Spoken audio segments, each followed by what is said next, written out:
এই ধরনের surgical operation করতে গেলে যেই পরিস্থিতি বা পরিবেশ, সেটা বাংলাদেশ এখনো আর বাংলাদেশ সেনাবাহিনী কিন্তু এমন একটা বাহিনী, এখানে কিন্তু একটা যে কোনো বহিঃশত্রু সেটা পাঁচবার চিন্তা করবে এখানে হস্তক্ষেপ করার আগে। কারণ আমাদের তো একটা জিনিস আমি বলি, সেটা হচ্ছে আমাদের we are so war prone, কারণ পৃথিবীর যেখানে সংঘাত আছে সেখানে বাংলাদেশ সেনাবাহিনী কিন্তু কাজ করেছে। সুতরাং সেখানে তাদের যে অভিজ্ঞতা, সেই অভিজ্ঞতার বিরুদ্ধে গিয়ে কোনো একটা বহিঃশত্রু কোনো কিছু করার আগে পাঁচবার দশবার চিন্তা করবে। Allegedly attempting to stage a coup in Bangladesh army, Lieutenant General Fazur held several meetings with Pak diplomats. এখন খুব ডিজিএফআই এর নাম হর হামেশা উঠে আসে। তা গুমের সাথে, বিশেষ করে গুম কমিশনের প্রতিবেদন বা গুমের সাথে কথা উঠলেই ডিজিএফআই এর নামটি উঠে আসে। ডিজিএফআই আসলে কাজটা কি? আমরা শুনি রয়ের প্রভাব সেনাবাহিনীতে অনেক বেশি আছে, আসলে কেমন কাজ করে র? তাহলে এটাও বলতে হবে যে তাহলে সিচুয়েশন কি বলকার সাহেবরাই সৃষ্টি করেছিলেন বাংলাদেশে? এই কথাটা বলকার সাহেবকে জিজ্ঞেস করা উচিত ছিল। আপনি যদি যে সিচুয়েশনটা ক্রিয়েট করবেন সেটাকে অ্যাচিভ করার জন্য, সেটা অবজেক্টিভ অ্যাচিভ করার জন্য আপনি যখন সেখানে মরিয়া হবেন তখন এই ধরনের কথাবার্তা বলতে পারেন। I had enough last 7-8 months. তিনি এটাতে একরকম বিরক্তি প্রকাশ করছেন কিনা সেটিও একটু আপনি ব্যাখ্যা করবেন। এবং এই 7 মাসে আসলে তিনি দায়িত্ব নিয়েছিলেন, দায়িত্ব তিনি পালনে ব্যর্থ হলেন। প্রশ্ন হবে লাগামহীন। জানতে চাই, জানাতে চাই এই সময়ের পালস অফ পলিটিক্স। পাকিস্তানের সঙ্গে ঘনিষ্ঠ সম্পর্ক থাকা লেফটেন্যান্ট জেনারেল ফাইজুর রহমানকে সেনাবাহিনীতে অভ্যুত্থানের চেষ্টার অভিযোগে নজরদারিতে রাখা হয়েছে। সেনাপ্রধান ওয়াকারুজ্জামান এ বিষয়ে ইঙ্গিত পাওয়ার পর লেফটেন্যান্ট জেনারেল ফাইজুর রহমানকে নজরদারিতে রাখার নির্দেশ দেন, কারণ তিনি সেনাপ্রধানকে অপসারণ করে নিজেই সেই পদে বসার চেষ্টা করছিলেন। এমন খবর প্রকাশ করেছে ভারতের প্রতিষ্ঠিত গণমাধ্যম ইন্ডিয়া টুডে। এছাড়াও ভারতীয় নানা গণমাধ্যমে বাংলাদেশ সেনাবাহিনীকে নিয়ে রয়েছে নানা আলোচনা। আইএসপিআর এর পক্ষ থেকে যদিও এর প্রতিবাদ জানানো হয়েছে। এদিকে জাতিসংঘ মানবাধিকার কমিশনের হাই কমিশনার ভলকার তুর্ক দাবি করেছেন, জুলাই আগস্ট অভ্যুত্থানে জড়ালে শান্তিরক্ষী পাঠানো দেশ হিসেবে থাকবে না বাংলাদেশ, এমন সতর্কবার্তার ফলে পরিবর্তন এসেছে বাংলাদেশে। এই বক্তব্যেরও প্রতিবাদ করেছে বাংলাদেশ সেনাবাহিনী। সেনাবাহিনীকে নিয়ে এত গুঞ্জন গুজব কেন? তবে কি সেনাবাহিনীকে বিতর্কিত করার চেষ্টা চলছে, নাকি আসলেই সেনা অভ্যন্তরে চলছে অস্থিরতা, পাল্টা কুর পরিকল্পনা? গেল 25শে ফেব্রুয়ারি সেনাপ্রধানের কঠিন সতর্কবার্তা কিসের ইঙ্গিত? এসব নিয়ে আলোচনায় স্বপ্নধরা নিবেদিত পালস অফ পলিটিক্সে আমার আজকের অতিথি নিরাপত্তা বিশ্লেষক মেজর অবসরপ্রাপ্ত ইমদাদুল ইসলাম। মেজর অবসরপ্রাপ্ত ইমদাদুল ইসলাম, আপনাকে স্বাগত জানাচ্ছি আমার আজকের পালস অফ পলিটিক্সে। আপনাকে আজকে বিশেষভাবে আপনার কাছে অনেকগুলো প্রশ্ন, কারণ সেনাবাহিনীতে এখন অনেক ধরনের গুঞ্জন শোনা যাচ্ছে, সেই বিষয়গুলো স্পষ্ট হব আপনার কাছে এবং চলমান কিছু পরিস্থিতি নিয়ে আপনার সাথে কথা বলতে চাইব। শুরুতেই আপনার কাছ থেকে একটু স্পষ্ট হই যে ভারতীয় গণমাধ্যমে নানান রকম খবর দেখা যাচ্ছে। এর মধ্যে একটি খবর নিয়ে আমি একটু আপনার দৃষ্টি আকর্ষণ করতে চাই। ইন্ডিয়া টুডের একটি খবর। ইন্ডিয়া টুডের খবরটিতে বলা হচ্ছে যে সেনাবাহিনীর ভিতরে কুর চেষ্টা হচ্ছে। আমি যদি একটু পড়েই শোনাই দর্শকদের উদ্দেশ্যে, আমি চাচ্ছি একটু এটা দর্শকদের উদ্দেশ্যে বলতে, যে এই ইন্ডিয়া টুডের খবরটিতে বলা হচ্ছে, lieutenant general Faizur Rahman put under surveillance was allegedly attempting to stage a coup in Bangladesh army. Lieutenant General Fazur held several meetings with Pak diplomats. এবং বলা হচ্ছে যে সেনা প্রধানের বিরুদ্ধে আসলে এরকম একটা অবস্থান নেওয়া হচ্ছে। আসলে এই বিষয়ে কতটা আপনি জানেন? আইএসপিআর এই ভারতীয় গণমাধ্যমের খবরগুলোর প্রতিবাদ করছে, কিন্তু ইন্ডিয়া টুডে মানে স্পেসিফিক্যালি আমি দেখিনি যে ইন্ডিয়া টুডের বিষয়ে বলছে। ইন্ডিয়া টুডে একটা স্বনামধন্য এবং প্রতিষ্ঠিত গণমাধ্যম। আসলে কি ঘটছে বলেন তো? ধন্যবাদ। আপনার প্রশ্নে আসার একটু আগে একটু আমি সময় নিতে চাচ্ছি। এটা মার্চ মাস, আমাদের স্বাধীনতার মাস। এই মাসে আসলে আমাদের সেনাবাহিনীর যারা লোক, তারা অনেকে জীবন বাজি রেখে এই যে, বা সাধারণ মানুষ, ছাত্র, কৃষক, জনতা, তারা নিজের দেশের স্বাধীনতা অর্জনের জন্য এই পলাশ শিমুলের মুহূর্তে, এই বসন্তকালীন সময়ে তারা জীবনের মায়া ত্যাগ করে নিজেদেরকে পলাশ শিমুলের রক্তে রঞ্জিত করেছে এবং স্বাধীনতা অর্জন করেছে। তাদের প্রতি আমার অন্তর থেকে শ্রদ্ধা নিবেদন করে আপনার প্রশ্নে আসছে। যেই প্রশ্নটা আপনি করেছেন, এটা ভারতীয় বিভিন্ন ব্লগার্স বা বিভিন্ন ইউটিউবার্স যারা আছেন, তারা বেশ জোরসোরে এটার উপরে কিন্তু অনেকগুলো দেখেছি আমি, এবং কোনো কোনো ইউটিউবার তারা একদম নিশ্চিত করে বলেছেন যে তারা এই যে লেফটেন্যান্ট জেনারেল ফয়জুর রহমান, তাকে গ্রেফতার করা হয়েছে, অ্যারেস্ট করা হয়েছে। পরবর্তীতে আমাদের যেটা আমরা যেটা জানি, উনি একেবারে নিয়মিত যথাযথভাবে ওনার অফিসে হাজির করছেন, অফিস করছেন কোয়ার্টার মাস্টার জেনারেল হিসেবে। হুম। সুতরাং এটা যে এখনো পর্যন্ত যদি কোনো কিছু তারা যদি এটা প্রচার করতে চায়, সেটা যদি একবার বাস্তবের সাথে সম্পর্কহীন হয়, যেটা অনুমান নির্ভর, ধরেন এটা হতে পারে, আমরা বলতে পারি যে এটা কালকে ভূকম্পন হতে পারে, এটা অনুমান নির্ভর যদি হয়, এবং সেটা যদি না হয়, তখন কিন্তু তথ্যের এবং সেই সংবাদের আর ইয়াটা থাকে না, তার গুরুত্বটা থাকে না, বা সেটা ফলস হিসেবে মানুষের কাছে চলে আসে। তো সুতরাং এটা বাংলাদেশ সামরিক বাহিনী বা সেনাবাহিনীর অভ্যন্তরীণ বিষয়ে যেভাবে যে জিনিসগুলো আসছে, আমরা কিন্তু, আমি সেনাবাহিনীর একজন প্রাক্তন সদস্য হিসেবে, যেমন আমি আজকেও গলফ ক্লাবে গিয়েছি, খেলাধুলা করেছি অনেক, আমাদের আমার যারা অফিসাররা আছে তাদের সাথে, এখানে অস্বাভাবিক কোনো পরিস্থিতি বা এই ধরনের একটা জিনিস ঘটনা ঘটলে এটা সবসময় সচরাচর কানাঘুষা হয়। এখানে এই লিঙ্কটা আমিও দেখেছি ইন্ডিয়ান টুডের, সেখানে বলা হয়েছে সার্ভেলেন্সের কথা। সার্ভেলেন্স তো সব সিনিয়র অফিসাররা কিন্তু, এটা স্বাভাবিক, যে কোনো দেশে সার্ভেলেন্সে থাকতে পারে, এবং আমাদের চলমান যে পরিস্থিতি এখানে কিন্তু সেটা অস্বাভাবিক নয় সার্ভেলেন্সে থাকা।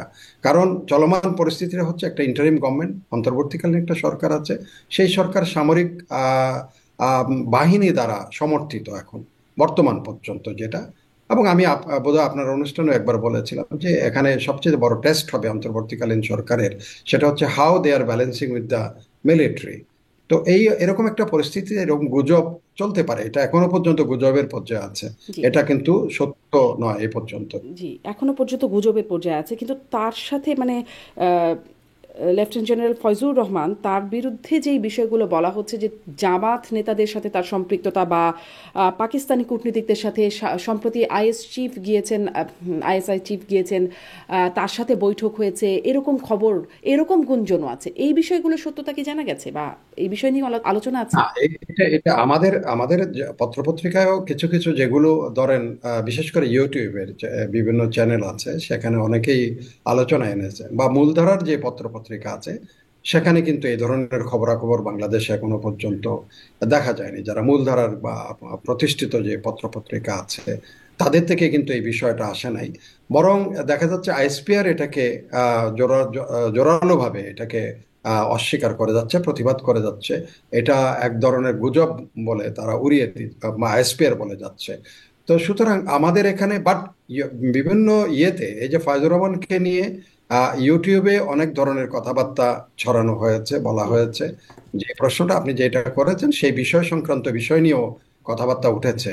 বাট এটা যতক্ষণ পর্যন্ত, যেহেতু সামরিক বাহিনী একটা ডিসিপ্লিন, একটা বিধিবদ্ধ একটা সংস্থা, সেখানে কারো বিরুদ্ধে অভিযোগ উত্থাপন করার আগে সেটা স্টাবলিশ হতে হবে। স্টাবলিশ করার জন্য ওখানে নিয়ম আছে, সামরিক বাহিনীর কিছু নিয়ম আছে, মিলিটারি অ্যাক্ট যেটা আছে, রুলস রেগুলেশন যেটা অ্যাক্টের হচ্ছে, কারো বিরুদ্ধে এরকম অভিযোগ যদি উত্থাপিত হয় তখন সেটা কোর্ট অফ ইনকোয়ারি হবে একটা। কোর্ট অফ ইনকোয়ারি না হওয়া পর্যন্ত, যখন কোর্ট অফ ইনকোয়ারি হবে তাইলে বোঝা যাবে যে এটার সত্যাসত্য বিচার করার জন্য কোর্ট অফ ইনকোয়ারি হচ্ছে।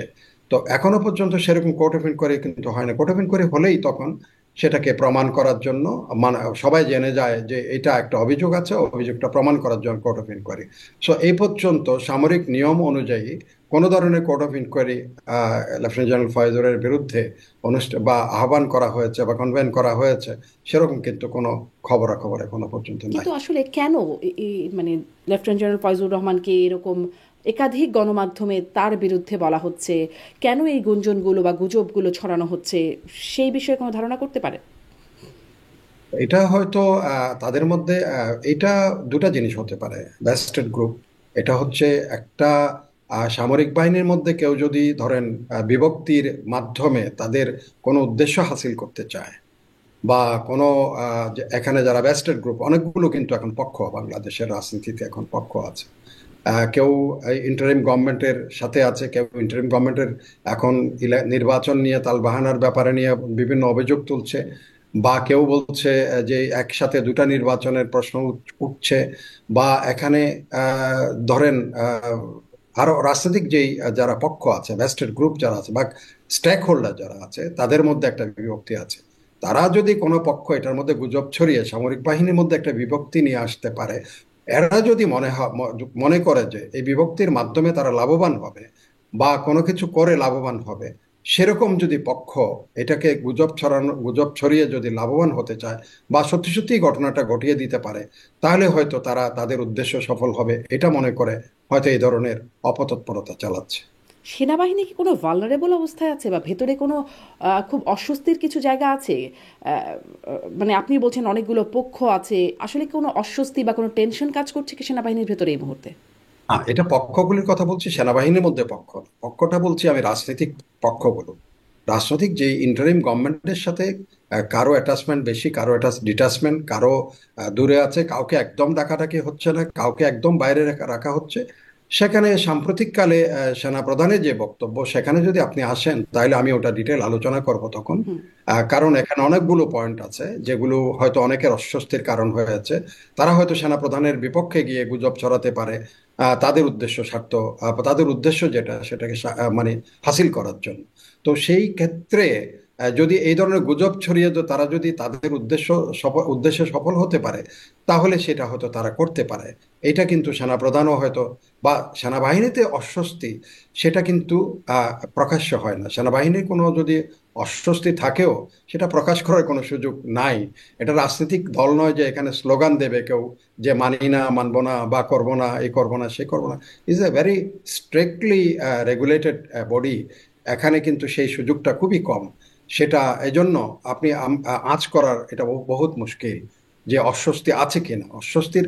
এবং আমার মনে হয় এ পর্যন্ত জেনারেল ওয়াকার এককভাবে যে দৃঢ় নেতৃত্ব তার প্রতিষ্ঠিত, সেটাতে অস্বস্তির এখনো পর্যন্ত তেমন কোনো কারণ এখনো নাই। জি। আহ, আমরা আরও একটা বিষয় দেখছি, মানে ভারতীয় গণমাধ্যমের গুঞ্জন বা গুজব যাই বলি না কেন সেই বিষয়গুলো নিয়ে কথা বলছিলাম। আমরা দেখলাম যে সম্প্রতি জাতিসংঘের মানবাধিকার কমিশনের হাই কমিশনার ভলকার তুর্ক, তিনি বিবিসিকে দেয়া একটা সাক্ষাৎকারে তিনি বলছেন যে জুলাই আগস্ট গণ অভ্যুত্থানের সময় সেনাবাহিনীকে তিনি সতর্ক করেছেন এগুলোর মধ্যে জড়িত হলে শান্তিরক্ষী মিশনে পাঠানো দেশ হিসেবে নাও থাকতে পারে, এমন সতর্কতা দেওয়া হয়েছে সেনাবাহিনীকে, এবং যার ফলশ্রুতিতে এই পরিবর্তন দেখা গেছে। এই খবরটিও আইএসপিআর জানিয়েছে যে এইটিরও একটা প্রতিবাদ করেছে আইএসপিআর। মানে এরকম কি কোনো বিষয় আছে, আসলে কি ভূমিকা আপনার কাছে সেটাও একটু জানতে চাই। মানে জাতিসংঘের থেকে এরকম একটা অভিযোগ বা এরকম একটা বিষয় কেন উত্থাপন করা হলো, কেন ভলকার তুর্ক এমন বললেন? সেনাবাহিনী কি সেই জুলাই আগস্ট গণ অভ্যুত্থানের সময় তৎকালীন সরকারের সাথে বিট্রে করেছে, জনগণের পক্ষে কাজ করেছে, নাকি আসলে যেটা সুবিধা সেনাবাহিনীর স্বার্থে যেটা ভালো সেই সেই কাজটা করেছে? আপনি এখানে অনেকগুলো প্রশ্ন আছে। প্রথম বলকার তুর্ক সাহেবের কথা বলি। উনি তো একেবারে জাতিসংঘের ওখান থেকে উনি অনেক উচ্চ কণ্ঠে সেই কথাগুলি বলার চেষ্টা করেছেন যে তার একটা ক্রেডিট নেওয়ার জন্য। আসলে বলকার তুর্কদের ক্রেডিবিলিটি কতটুকু সেটা আমরা যখন গাজার দিকে দেখি তখন বুঝি। মায়ানমারের দিকে দেখি 10 থেকে 12 লক্ষ লোক এখন পড়ে আছে, বলকার তুর্করা সেখানে কিচ্ছুই করতে পারে নাই। বাংলাদেশে ঘুরে যায় এবং খুব এখানে আমাদের এখানে দেখায় যে তাদের কর্তৃত্ব। এটা আইএসপির যে কথাটা বলেছে সেটা কিন্তু অনেকটা আমি বলবো যে এটা একটা সেনাবাহিনীর থেকে সাথে সরাসরি কোনো একটা বিদেশি বা জাতিসংঘের সরাসরি যোগাযোগ করার স্কোপ কম। সেটা তো অস্বীকার তারা করেছে, বলেছে যে এই ধরনের হলেও সেটা সরকারের সাথে হতে পারে, তৎকালীন সরকারকে সাবধান করতে পারে যে তোমরা যদি সেনাবাহিনীকে এখানে টেনে আনো তাহলে তোমাদের যে ইউএন মিশন আছে সেটাকে আমরা affected, is going to be affected, এই ধরনের কথাবার্তা বলতে পারে। বাট সেনাবাহিনীকে সরাসরি এই ধরনের সতর্ক করার সুযোগটা খুব বেশি বলকার তুর্কের সাহেবের আছে। সেটা এটা করলে বেশিরভাগ আছে জাতিসংঘে একটা ডিপার্টমেন্ট আছে যেটাকে আমরা বলি সেটা হচ্ছে আমাদের যে পিস কিপিং মিশনের জন্য একটা আন্ডার সেক্রেটারির নেতৃত্বে একটা দপ্তরেই আছে সেখানে।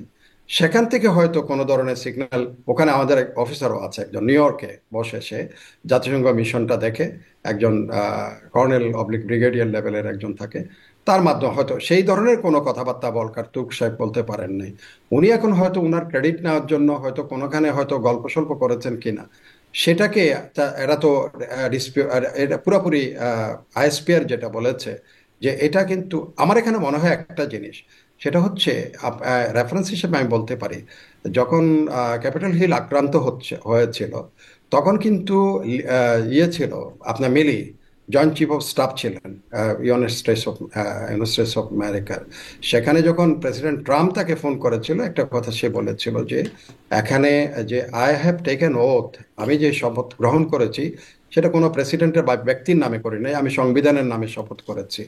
সুতরাং হয়তো জেনারেল ওয়াকারের মনেও সেই ধরনের কোনো কিছু তখন উকি দিয়েছে যে দেশের কনস্টিটিউশনের কে প্রতি কনস্টিটিউশনের প্রতি শপথ গ্রহণ তার কোনো ব্যক্তির শপথ গ্রহণ নয়, ব্যক্তির কাছে শপথবদ্ধ নয়, যার জন্য হয়তো এক ধরনের সিদ্ধান্ত সেদিন সে গ্রহণ করেছিল, উনি গ্রহণ করেছিলেন। তো এখানে বলকার সাহেব এখন সেটাকে যদি তার কৃতিত্ব নিতে চান যে আমাদের হুমকি দুমকি দিয়ে খুব একটা বেশি কিছু করে ফেলেছেন, সেটা আমার মনে হয় না। এটা তৃতীয় বিশ্ব দেশ হিসেবে ওরা আমাদেরকে নিয়ে এইসব কথাবার্তা বলতেই পারে, বাট এটা আমার মনে হয় না এটা জাস্টিফাইড যে বলকার সাহেব খুব একটা বেশি কিছু করতে পেরেছিলেন। এটা পরিস্থিতির উপরে ভিত্তি করেই, তাহলে সেটা যদি হয় তাহলে এটাও বলতে হবে যে তাহলে সিচুয়েশন কি বলকার সাহেবরাই সৃষ্টি করেছিলেন বাংলাদেশে? এই কথাটা বলকার সাহেবকে জিজ্ঞেস করা উচিত ছিল। আপনি যদি যে সিচুয়েশনটা ক্রিয়েট করবেন সেটাকে অ্যাচিভ করার জন্য, সেটা অবজেক্টিভ অ্যাচিভ করার জন্য আপনি যখন সেখানে মরিয়া হবেন তখন এই ধরনের কথাবার্তা বলতে পারেন। দ্যাট মিনস বলকার কি বাংলাদেশের সিচুয়েশনকে অ্যাগ্রাভেট করেছেন এবং সেখানে তাকে সে অ্যাচিভ করার জন্য সেই কাণ্ডটা করেছেন? এটাও তো প্রশ্ন করতে পারি আমরা বলকারকে। জি। আহ, আপনি তার ক্রেডিবিলিটির কথা প্রশ্ন করছেন, মানে জাতিসংঘ যে প্রতিবেদনটা দিয়েছে, যেখানে বলছে যে প্রায় 1400 মানুষ বা আনুমানিক একটা সংখ্যা বলছে 1400 মানুষ হত্যাকাণ্ডের শিকার হয়েছে। সেখানে সাবেক প্রধানমন্ত্রী সহ সিনিয়র নেতা বা মন্ত্রীদেরকে সরাসরি নির্দেশদাতা হিসেবে অভিযুক্ত করা হচ্ছে। এই প্রতিবেদনটি আওয়ামী লীগ প্রত্যাখ্যান করেছে এবং তারা এটিকে পক্ষপাত দুষ্ট হিসাবে বলছে। মানে যখন সেনাবাহিনীর বিরুদ্ধে এরকম একটা অভিযোগ তুলছে জাতিসংঘ হাই কমিশনার, মানবাধিকার বিষয়ক হাই কমিশনার ভলকার টুর্ক, এবং সেনাবাহিনী সেটাকে প্রত্যাখ্যান করছে বা প্রতিবাদ করছে, তখন কি আসলে তাদের, আপনি যেটি বলছিলেন তাদের ক্রেডিবিলিটি, তাহলে কি আওয়ামী লীগ এখান থেকে একটা বেনিফিট পায় যে আসলেই তাদের ক্রেডিবিলিটি নিয়ে কোনো ক্রাইসিস আছে বা ক্রেডিবিলিটির সংকট আছে, বিশ্বাসযোগ্যতার ঘাটতি আছে? হ্যাঁ, ক্রাইসিস আছে। সেটা হচ্ছে যেমন তাদের যে সংখ্যার কথা বলেছে সেটা সরকারি সংখ্যার সাথে গরমিল প্রথমত। দ্বিতীয়ত হচ্ছে তাদের প্রতিবেদনে তারা এই যে পুলিশ হত্যাকাণ্ডের শিকারে পরিণত হয়েছে ব্যাপকভাবে, সেটার ব্যাপারে তারা উচ্চবাচ্য করেনি। সেখানে ইন্ডেমনিটি যেটা ডিক্লেয়ার করা হয়েছে তাদের 5ই আগস্টের পর থেকে যে ইন্ডেমনিটি ডিক্লেয়ার করা হয়েছে সেগুলি নিয়ে কোনো মানবাধিকারের মানে বিঘ্ন হওয়ার কথা বলে নাই, সেগুলি তদন্তের ব্যাপারে খুব একটা উচ্চবাচ্য হয়নি। সুতরাং এখানে বলকার তুর্কদের, এবং এটা এত দ্রুত তারা এই প্রতিবেদনটা উপস্থাপন করেছেন, সেটা যেমন যেমন চট্টগ্রামে, যদি আমি আমি তো চট্টগ্রামেই থাকি বেশি করে, ধরেন চট্টগ্রামে অন্তত সব মানুষের সাথে, সচেতন মানুষদের সাথে আমরা সম্পর্কিত। তো সেখানে যদি এই তদন্তের যদি বিস্তৃত তদন্ত যদি হতো, কাদের মাধ্যমে হচ্ছে, কি তদন্ত হচ্ছে, কোথায় কি হলো, এগুলি তুর্করা এখন মনে হচ্ছে, আপাত দৃষ্টিতে মনে হচ্ছে একটা তৈরি করা প্রতিবেদন উনি উপস্থাপন করলেন খুব দ্রুততার সাথে। তো তাহলে সেখানে যদি সেটা বস্তুনিষ্ঠ হতো, সেখানে তাহলে এই যে পুলিশ হত্যাকাণ্ডের বিষয়গুলো আসতো, ইন্ডেমনিটি কেন ঘোষণা করতে হবে সেখানে সেই জিনিসগুলো আসতো। এই যে হাজার হাজার অস্ত্র লুট হয়ে গেছে, গোলা বারুদ কয়েক লক্ষাধিক গোলাগুলি এখনো পর্যন্ত উদ্ধার হয়নি সরকারি হিসাব অনুযায়ী, কয়েক হাজার অস্ত্র এখনো উদ্ধার হয়নি, সেই সংক্রান্ত এখানে রিপোর্টের মধ্যে তেমন কোনো কিছু উল্লেখ নাই। তো এইগুলির মধ্যে যতটুকু প্রকাশিত হয়েছে তার কথা বলছি। এখন যদি আরো পরে আরো যদি সাপ্লিমেন্টারি কোনো রিপোর্ট উপস্থিত করে সেটা ডিফারেন্ট থিং। আমরা যেটা যতটুকু পত্রপত্রিকায় দেখেছি সেই অনুযায়ী বলকার তুর্কের যে প্রতিবেদন সেটা খুব যে একেবারেই বস্তুনিষ্ঠ বা নিরপেক্ষ সেটা বলা যাবে না। এখান থেকে আপনি যেটা বলছেন, ডেফিনেটলি আওয়ামী লীগ একটা সুযোগ নেওয়ার চেষ্টায় থাকবে তারা, যদিও প্রত্যাখ্যান করেছে, বা একই সাথে তারা একটা এখানে সুযোগ নেওয়ার সুযোগও পাবে। জি। কিন্তু মানে এটি যে কেন জাতিসংঘ এরকম পক্ষপাতদুষ্ট আচরণ করবে, তাদের কি উদ্দেশ্য থাকতে পারে? হ্যাঁ, দেখুন, জাতিসংঘের সবগুলি সংস্থা সবসময় যে নিরপেক্ষ ভূমিকা পালন করে, যেমন মিয়ানমার থেকে যখন রোহিঙ্গাদের, আমি তো এদের সাথে জড়িত ছিলাম, রোহিঙ্গাদের যখন এটা তারা আগে থেকে জানতো এবং তাদের একটা রিপোর্টও আছে এটার উপরে, তারা জানতো, বাট তারা they have not alarm the parties, যে এটা জেনেও তারা এটা চাপা দিয়েছে। জাতিসংঘ এটার উপর আবার তদন্ত করেছে যে চাপা কেন দেওয়া হয়েছিল, কিন্তু যারা চাপা দিয়েছে তাদের বিরুদ্ধে কোনো অ্যাকশন নিয়েছে জাতিসংঘ, নিতে পেরেছে সেটা কিন্তু দেখি নাই আমরা। যেমন আমি আপনাকে বলি, জাতিসংঘের সৈন্য ছিল সেভরেনিস্কাতে, কি হলো? জাতীয় পিসকিপার ছিল সব, ওখানে যারা সার্ব বসনিয়ান মুসলিম ছিল তাদেরকে নিরাপদ অঞ্চলে নিয়ে গেল তারা, সেখানেই সবাইকে হত্যাকাণ্ডের শিকারে পরিণত করলো। একইভাবে আমি তো I was physically I went there. আপনি যখন আফ্রিকাতে এই যে আপনার ইয়ের গণহত্যাটা, আপনি সেখানে যেই পরিমাণে 1 মাসে 10 লক্ষ মানুষ হত্যাকাণ্ডের শিকারে পরিণত হয়েছে, এবং জাতিসংঘের শান্তিরক্ষীর উপস্থিতিতে ফরাসি শান্তিরক্ষীরা ছিল সেখানে। জাতিসংঘ কি করেছে সেখানে? নিস্তব্ধ, নীরব, শুধু ভূমিকা পালন করেছে সেটাকে দুঃখ প্রকাশ করার মধ্যে এশিয়া 10 লক্ষ মানুষের জীবন, এই যে রোহিঙ্গাদের এখানে বিতরণ করার ব্যাপারে, সাবরিস্কার ব্যাপারে জাতিসংঘের ভূমিকা আমরা দেখছি। তো সেজন্য জাতিসংঘ সবসময় যে একেবারে একটা বস্তুনিষ্ঠ নিরপেক্ষ থেকে সবসময় কাজ করে যাচ্ছে সেটা কিন্তু নয়। এটা এখন সময় আসছে, যেমন জাতিসংঘের ইসরায়েলি প্রাইম মিনিস্টার জাতিসংঘের সেক্রেটারি জেনারেলকে আনওয়ান্টেড করে দিয়েছে তার দেশে, বলছে he is not will not be allowed to visit our country. So জাতিসংঘ সেখানে কি কি ভূমিকা পালন করতে পেরেছে? এই জন্য জাতিসংঘ যে একেবারে ধ্রুব সত্য নিয়ে সবসময় কাজ করতে পারে, তারা যে বায়াসড হয় না, তারা যে পক্ষভুক্ত হতে পারে না, এমন কিন্তু নয়। জি, স্পষ্ট। জনাব ইমদাদুল ইসলাম, গণ অভ্যুত্থানের শেষ দিকে এসে, মানে আমরা তো ওই কথাটি শুরু করলাম, শেষ দিকে এসে দেখলাম সাবেক সেনা কর্মকর্তারাও তারা এই অভ্যুত্থানের পক্ষে তাদের অবস্থান জানিয়েছেন। সাবেক সেনাপ্রধান ইকবাল করিম ভূঁইয়া, জেনারেল ইকবাল করিম ভূঁইয়া, তিনিও কথা বলেছেন পক্ষ, মানে তিনি গণ অভ্যুত্থানের পক্ষে নিজের অবস্থান জানিয়েছেন। এইগুলো কি সব প্রণোদিত ছিল? এর মধ্যে কি কোনো বিষয় ছিল নাকি এগুলো স্বপ্রণোদিতভাবেই এসেছে? অনেকগুলো জিনিস আছে যে আমি আপনাকে বলি। এই ইংরেজিতে একটা কথা আছে, they are the people with the win. অনেক সময় যখন তারা সত্যি সত্যি যদি অন্তর থেকে একটা ধরনের একটা সংগঠিত হওয়া বা তার প্রকাশ দেওয়া, আমার পক্ষভুক্ত হওয়া, এটা অনেকেই হয়তো মনে করেছে এখন তো সবকিছু অদল বদল হয়ে যাচ্ছে, একটা বাতাস পেয়েছি, বা বিভিন্ন কর্নার থেকে বা কোয়ার্টার থেকে এই ধরনের যখন, তখন আমি হয়তো আমার আমার কোন দিকে যাব সেটা সিদ্ধান্ত নিতে পারি। এখন এটা তাদের ব্যাপার, তারা নিজেরা এখন ধরেন অনেক কথা এখন আসছে, শুধু ইকবাল করিম না, এখানে জেনারেল নুরুদ্দিন এক্স চিফ, উনি ওখানে এসছেন, আরো সিনিয়র অফিসাররা তখন আসছেন।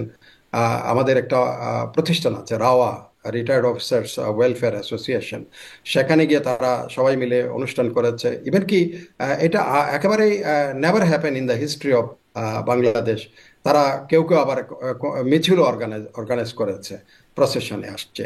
তো এটা কখনো হয় নাই যে সাবেক সেনা কর্মকর্তারা কখনো মিছিল টিছিল নিয়ে বের হওয়া, এটা করা। বিকজ আপনি সবসময় একটা গ্যারিসন জীবনযাপন করা, সেখানে থাকা, একটা ডিসিপ্লিন লাইফ লিড করা, তার মধ্যে থেকে হঠাৎ করে রাজনীতিবিদদের মতো রাজনীতি রাস্তায় নামা, এটা কিন্তু অনেকটা আশ্চর্যের বিষয় ছিল। বাট এটা হয়তো অনেকেই স্বপ্রণোদিত হয়েছে, আবার অনেকেই হয়তো দেখেছে হাওয়ার সাথে তাল মিলানো, বৃষ্টি যেদিক থেকে আসে সেদিকে ছাতা ধরি, এরকম টাইপের হতে পারে। আপনি বলছিলেন যে রাজনীতিবিদদের মতো আচরণ, তা আমরা জানতে পারছি যে সাবেক সেনা কর্মকর্তারা একটি রাজনৈতিক দলও গঠন করার একটা প্রক্রিয়া আছে, সম্ভবত 26শে মার্চ তারা আত্মপ্রকাশ করবেন। ব্রিগেডিয়ার জেনারেল শামীম কামালের নেতৃত্বে দলটি আত্মপ্রকাশ করতে যাচ্ছে। এই সম্পর্কে কি মতামত কিংবা কি মূল্যায়ন আপনার? এটা ওখানে যাদের নাম আছে তাদের মধ্যে কয়েকজন তারা দে হ্যাভ রিপিউটেড, তারা বলছে যে এটা আমি সম্পৃক্ত নই। বাট এটা যখন একটা রটে, তার কিছু তো বটেই, তারা হয়তো করতে পারে। এখন ধরেন বাংলাদেশের যে অবস্থা, সেখানে হয়তো একটা দল, কেউ কেউ মনে করতে পারে যে সামরিক বাহিনীর একটা অবস্থান বা মানুষের কাছে, মানুষ এখন মনে করে যে শেষ আশ্রয়স্থলের মতো। কারণ এখন মানুষ আপনি এখন বর্তমান চলমান পরিস্থিতিতে মানুষ ধর্ষণের শিকার পরিণত হচ্ছে, মেয়েরা তাদের জীবন এখন অনেকটা অনিরাপদ হয়ে গেছে, চিন্তায় শিকার হচ্ছে, চাঁদাবাজির শিকার হচ্ছে, অস্থিরতার শিকার হচ্ছে, পুলিশ অ্যাক্টিভ নয়। সেখানে এই ধরনের পরিস্থিতিতে হয়তো মানুষ মনে করবে যে সামরিক কর্মকর্তারা হয়তো দল গঠন করলে মানুষ সেদিকে ঝুঁকবে, হয়তো এই ধরনের মানসিকতা থেকে হয়তো কেউ। আর এটা তো যখন রিটায়ারমেন্টে চলে গেছেন, তখন every one having his own rights to organise political party, বা যদি করে সেটা। বাট এখনো পর্যন্ত সেরকম, যেমন ধরেন একটা পার্টি করতে গেলে তাদের অনেক কন্ট্যাক্ট লাগে বিভিন্ন, যেমন ধরেন ঢাকার পরে চট্টগ্রামের অবস্থান আমি যেটা বলি, চট্টগ্রামে ধরেন বেশ কিছু অবসরপ্রাপ্ত সামরিক অফিসার তো আছে যাদের সাথে দেখা সাক্ষাৎ হয়। এখনো পর্যন্ত তাদের কাউকে কেউ অ্যাপ্রোচ করেছে বা কেউ দলে যাওয়ার কথা বা বলার কথা এই ধরনের কিন্তু শুনি। তবে হ্যাঁ, জেনারেল ইকবাল করিমকে সামনে রেখে জেনারেল ইকবাল করিম কিন্তু অনেকগুলো আবার পোস্টও দিয়েছেন বিভিন্ন তার ভেরিফাইড ফেসবুকে। সেখানে বিভিন্ন বিপ্লব হাতছাড়া হয়েছে বা কিভাবে হলো এসব কথাবার্তা উনি বলেছেন। তো এগুলোর থেকে হয়তো মানুষ এক ধরনের আঁচ করতে পারে, বোধহয় তারা একটা পলিটিক্যাল অর্গানাইজেশন দিকে যাচ্ছে। বাট সেখানে জিনাকে একজন ব্যক্তির নাম আমি দেখেছি, তিনাকে আমার বিশ্বাস হচ্ছে না যে ইকবাল করিম যে, যেমন আমি ওখানে ওনার নামটা এই মুহূর্তে আমার, লেফটেন্যান্ট জেনারেল হাসান আহ, নাম দেখেছি ধরেন। উনি আবার বিএনপির এখানে কিন্তু এই যে এক সময়ে খুব আলোচিত বা সমালোচিত হয়েছিলেন যে যে বাইডেনের উপদেষ্টাকে নিয়ে বিএনপির সদর দপ্তরে হাজির করেছিলেন সংবাদ সম্মেলনে। ভুয়া উপদেষ্টা। তো ওই সেই তো উনি ওই আবার ওনাকে দেখলাম যে ওই দলের মধ্যে একদম অনেকটা সামনের কাতারে। তো এগুলো এখনো পর্যন্ত অনেকটা কারো কাছে মনে হচ্ছে এটা একটা উপহাসের জিনিস হচ্ছে কিনা। আবার কেউ মনে করবে যে এদিকে একবার আমি এই দলে আবার ওই দলে, ওই দলে কি হলো, এত কিছু করলাম, প্রধান ইয়েকে নিয়ে আসলাম, অ্যাডভাইজারকে নিয়ে আসলাম, তাকে দিয়ে সংবাদ সম্মেলন করাচ্ছি, আবার এদিকে। তো এই জন্য এগুলো আপনি যতক্ষণ পর্যন্ত, হ্যাঁ দল করতে পারে, অনেক দল হচ্ছে না এখন, দেখবেন নতুন নতুন দল বিভিন্ন জন অ্যাপ্লাই করছে। এখন ভোটের বাজারে আসলে তখন না মানুষ, সাধারণ মানুষ বিচার বিশ্লেষণ করবে, তখন বোঝা যাবে যে কার কত কি আছে না আছে আর কি। জি, আপনি বলছিলেন যে বর্তমানে যে অরাজক পরিস্থিতি, আইন শৃঙ্খলা পরিস্থিতি, ছিনতাই, ডাকাতি, ধর্ষণের কথা। একটু সেনা প্রধানের বক্তব্যের জায়গায় আসি। 5ই আগস্ট তিনি বলেছিলেন, আমি সব দায়িত্ব নিচ্ছি, আমার প্রতি আস্থা রাখুন, এরকম একটা আহ্বান তিনি জানিয়েছিলেন। আহ, কিন্তু তারপর আমরা আসলে এই অবস্থা, 7 মাস পরে এসে তিনিই বলছেন I had enough last 7-8 months. তিনি একরকম এটাতে একরকম বিরক্তি প্রকাশ করছেন কিনা সেটিও একটু আপনি ব্যাখ্যা করবেন। এবং এই 7 মাসে আসলে তিনি দায়িত্ব নিয়েছিলেন, দায়িত্ব তিনি পালনে ব্যর্থ হলেন, দায়িত্ব পালন করতে চাইলেনই না, নাকি আসলে তাকে দায়িত্ব পালন করতে দেয়া হলো না? বিষয়টা কেমন? আসলে তো আমরা দেখছি, আপনি যে প্রেক্ষাপটের কথা বললেন সেটি তো বাস্তবতা, সেনাপ্রধানও স্বীকার করছেন সেটি। উনি 5ই আগস্টের পরে 25শে ফেব্রুয়ারি এসে ওনার বক্তব্যটা যেটা এখন কথা বলছেন, যেখানে আপনি বলেছেন বিরক্তি প্রকাশ বা সাবধান করে দেওয়া, ওখানে অনেকগুলো পয়েন্ট কিন্তু উনি সামনে নিয়ে আসছেন। এবং সেগুলো সেদিন আমার মনে হয়েছে হি ওয়াজ টকিং উইথ অথরিটি। সেদিন সেই কথাটা আমি কারণ আমি ইয়ের টেলিভিশন বা ইউটিউবের মাধ্যমে আমি বক্তব্যটা বেশ কয়েকবার আমার শোনার সুযোগ হয়েছে। As I was belonging with the same ধরেন অর্গানাইজেশন, তো সেই অর্গানাইজেশন প্রধান যখন বক্তব্য রাখে সেটাকে খুব মনোযোগ দিয়ে বারবার শোনার আমার একটা আগ্রহ ছিল, সেই দৃষ্টিকোণ থেকে আমি এটা শুনেছি। উনি এখানে বেশ কিছু পয়েন্ট নিয়ে আসছেন যেগুলো আমার মনে হয় অন্তর্বর্তীকালীন সরকারের প্রতি, যদিও উনি বক্তব্যটা দিয়েছেন অবসরপ্রাপ্ত সেনা কর্মকর্তাদের বিডিআর এর হত্যাকাণ্ড দিবস উপলক্ষে, সেদিন বিডিআর হত্যাকাণ্ডের উপলক্ষে উনি খুব স্পষ্টভাবে, যেমন সেনা প্রধান যখন বলেন full stop, no but, no if. If or but, if or but, তার মানে হচ্ছে সেখানে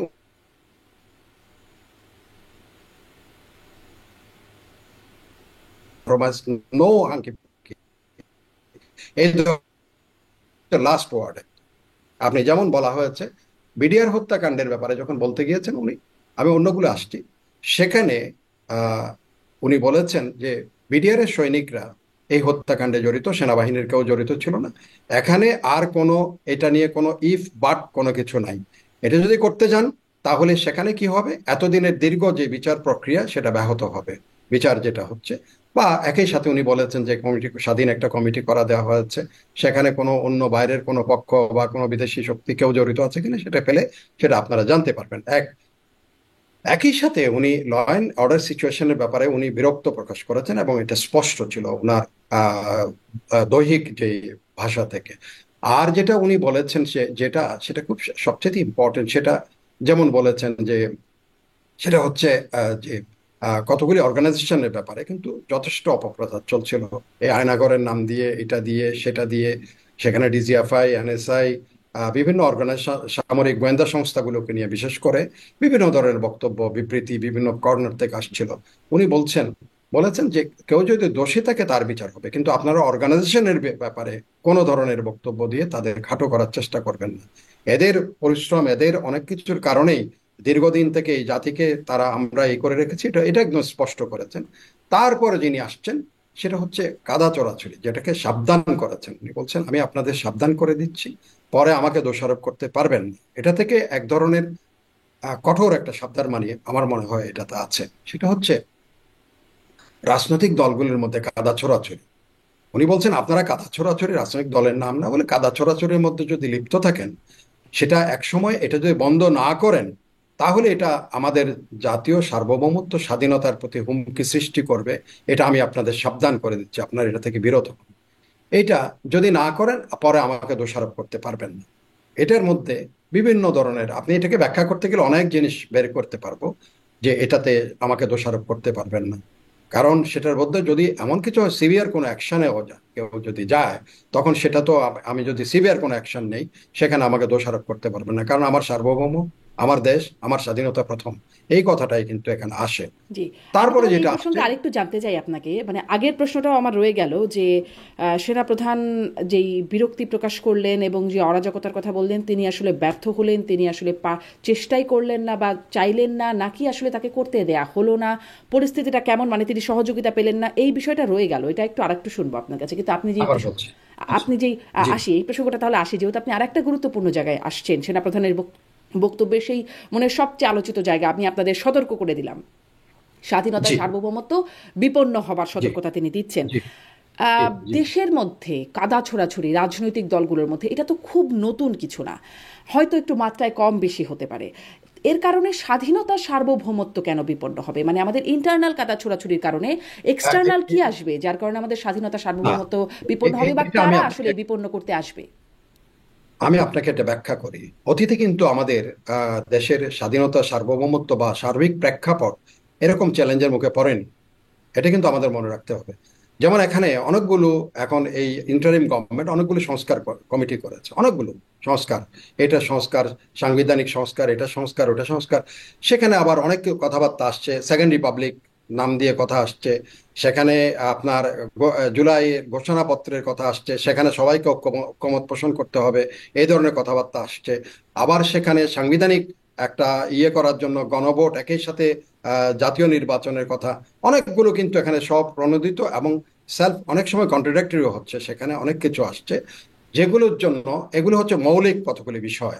সেখানে আপনি যদি সংবিধানকে অস্বীকার করেন, আপনি যদি দেশের এই স্বাধীনতা ঘোষণার বিষয়কে অস্বীকার করেন, সেকেন্ড রিপাবলিকের কথায় চলে আসেন, সেখানে কিন্তু এগুলো মৌলিক বিষয় একটা দেশের জন্য। সেই মৌলিক বিষয়ের মধ্যে তখন সংঘাত, দ্বিমত, এগুলো সৃষ্টি হবে। এটার ব্যাপারে আমার মনে হয় উনি ইঙ্গিত করেছেন। অন্য সংঘাত থেকে এটাই বেশি করে। আর অরাজক পরিস্থিতি, যেটা আমি প্রশ্নটা ঠিক মতো, হয়তো আপনার প্রশ্ন উত্তরটা যেটা, সেটা হচ্ছে উনি ব্যর্থ হয়েছেন কিনা, না।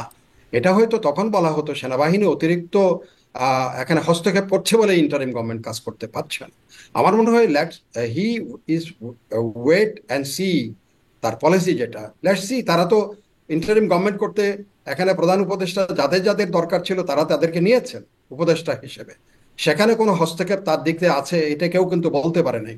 উনি ছাত্রদের উপদেষ্টা করেছেন একজনের পর একজন, একজনের পর একজন। এটাতে কোনো সেনাবাহিনী কোনো হস্তক্ষেপ করেছে বলে আমরা জানি না, বা করে নাই এটো, আমি এটুকু বলতে পারি। যেমন অন্যান্য উপদেষ্টা যারা আছে তাদের বিষয়ে কোনো ধরনের হস্তক্ষেপ এখানে করে নাই। সুতরাং এই কাজটা, এই ক্যারি আউট করা, দেশের আইন শৃঙ্খলা রক্ষা করা, মানুষের জীবনযাত্রাকে নিশ্চিত নিরাপদ করা, এটা কিন্তু ইন্টারিম গভর্নমেন্টের উপর পড়ে। সেখানে সেনাবাহিনীকে আপনি বলতে পারেন যে ম্যাজিস্ট্রেশনাল পাওয়ার দেওয়া হয়েছে। ম্যাজিস্ট্রেশনাল পাওয়ারটা কিন্তু সেনাবাহিনী খুব বেশি অ্যাপ্লাই করেছে সেটা আমরা দেখিনি। এইটা হয়তো, এই যে আমি ওয়েট অ্যান্ড সি যে কথাটা, সেখানে অন্যান্য যেগুলো অক্সিলারি ফোর্স আছে, আইন শৃঙ্খলা রক্ষাকারী বাহিনী আছে, তারাও যেন আবার কর্নাট হয়ে না যায়। উনি বলেছেন যে আমার 30,000 সৈন্য, এই কথাও বলেছেন, আমরা ক্যান্টনমেন্টে যাচ্ছি, আবার আসছি, যাচ্ছি, আমরা চাচ্ছি আমরা দ্রুত সেনানিবাসে ফেরত যাওয়া। সুতরাং এটা কিন্তু অন্যান্য অক্সিলারি ফোর্স বা আইন শৃঙ্খলা রক্ষাকারী বাহিনী যারা আছে, যাদের উপদেষ্টা মানে অলরেডি আছেন, স্বরাষ্ট্র উপদেষ্টা আছেন, উনার এটা দায়িত্বে বর্তায়। এটা সামরিক বাহিনীতে, সামরিক বাহিনী সরাসরি হচ্ছে চিফ অ্যাডভাইজার। এখানে ডিফেন্স মিনিস্টার হচ্ছে, উপদেষ্টা হচ্ছেন চিফ অ্যাডভাইজার।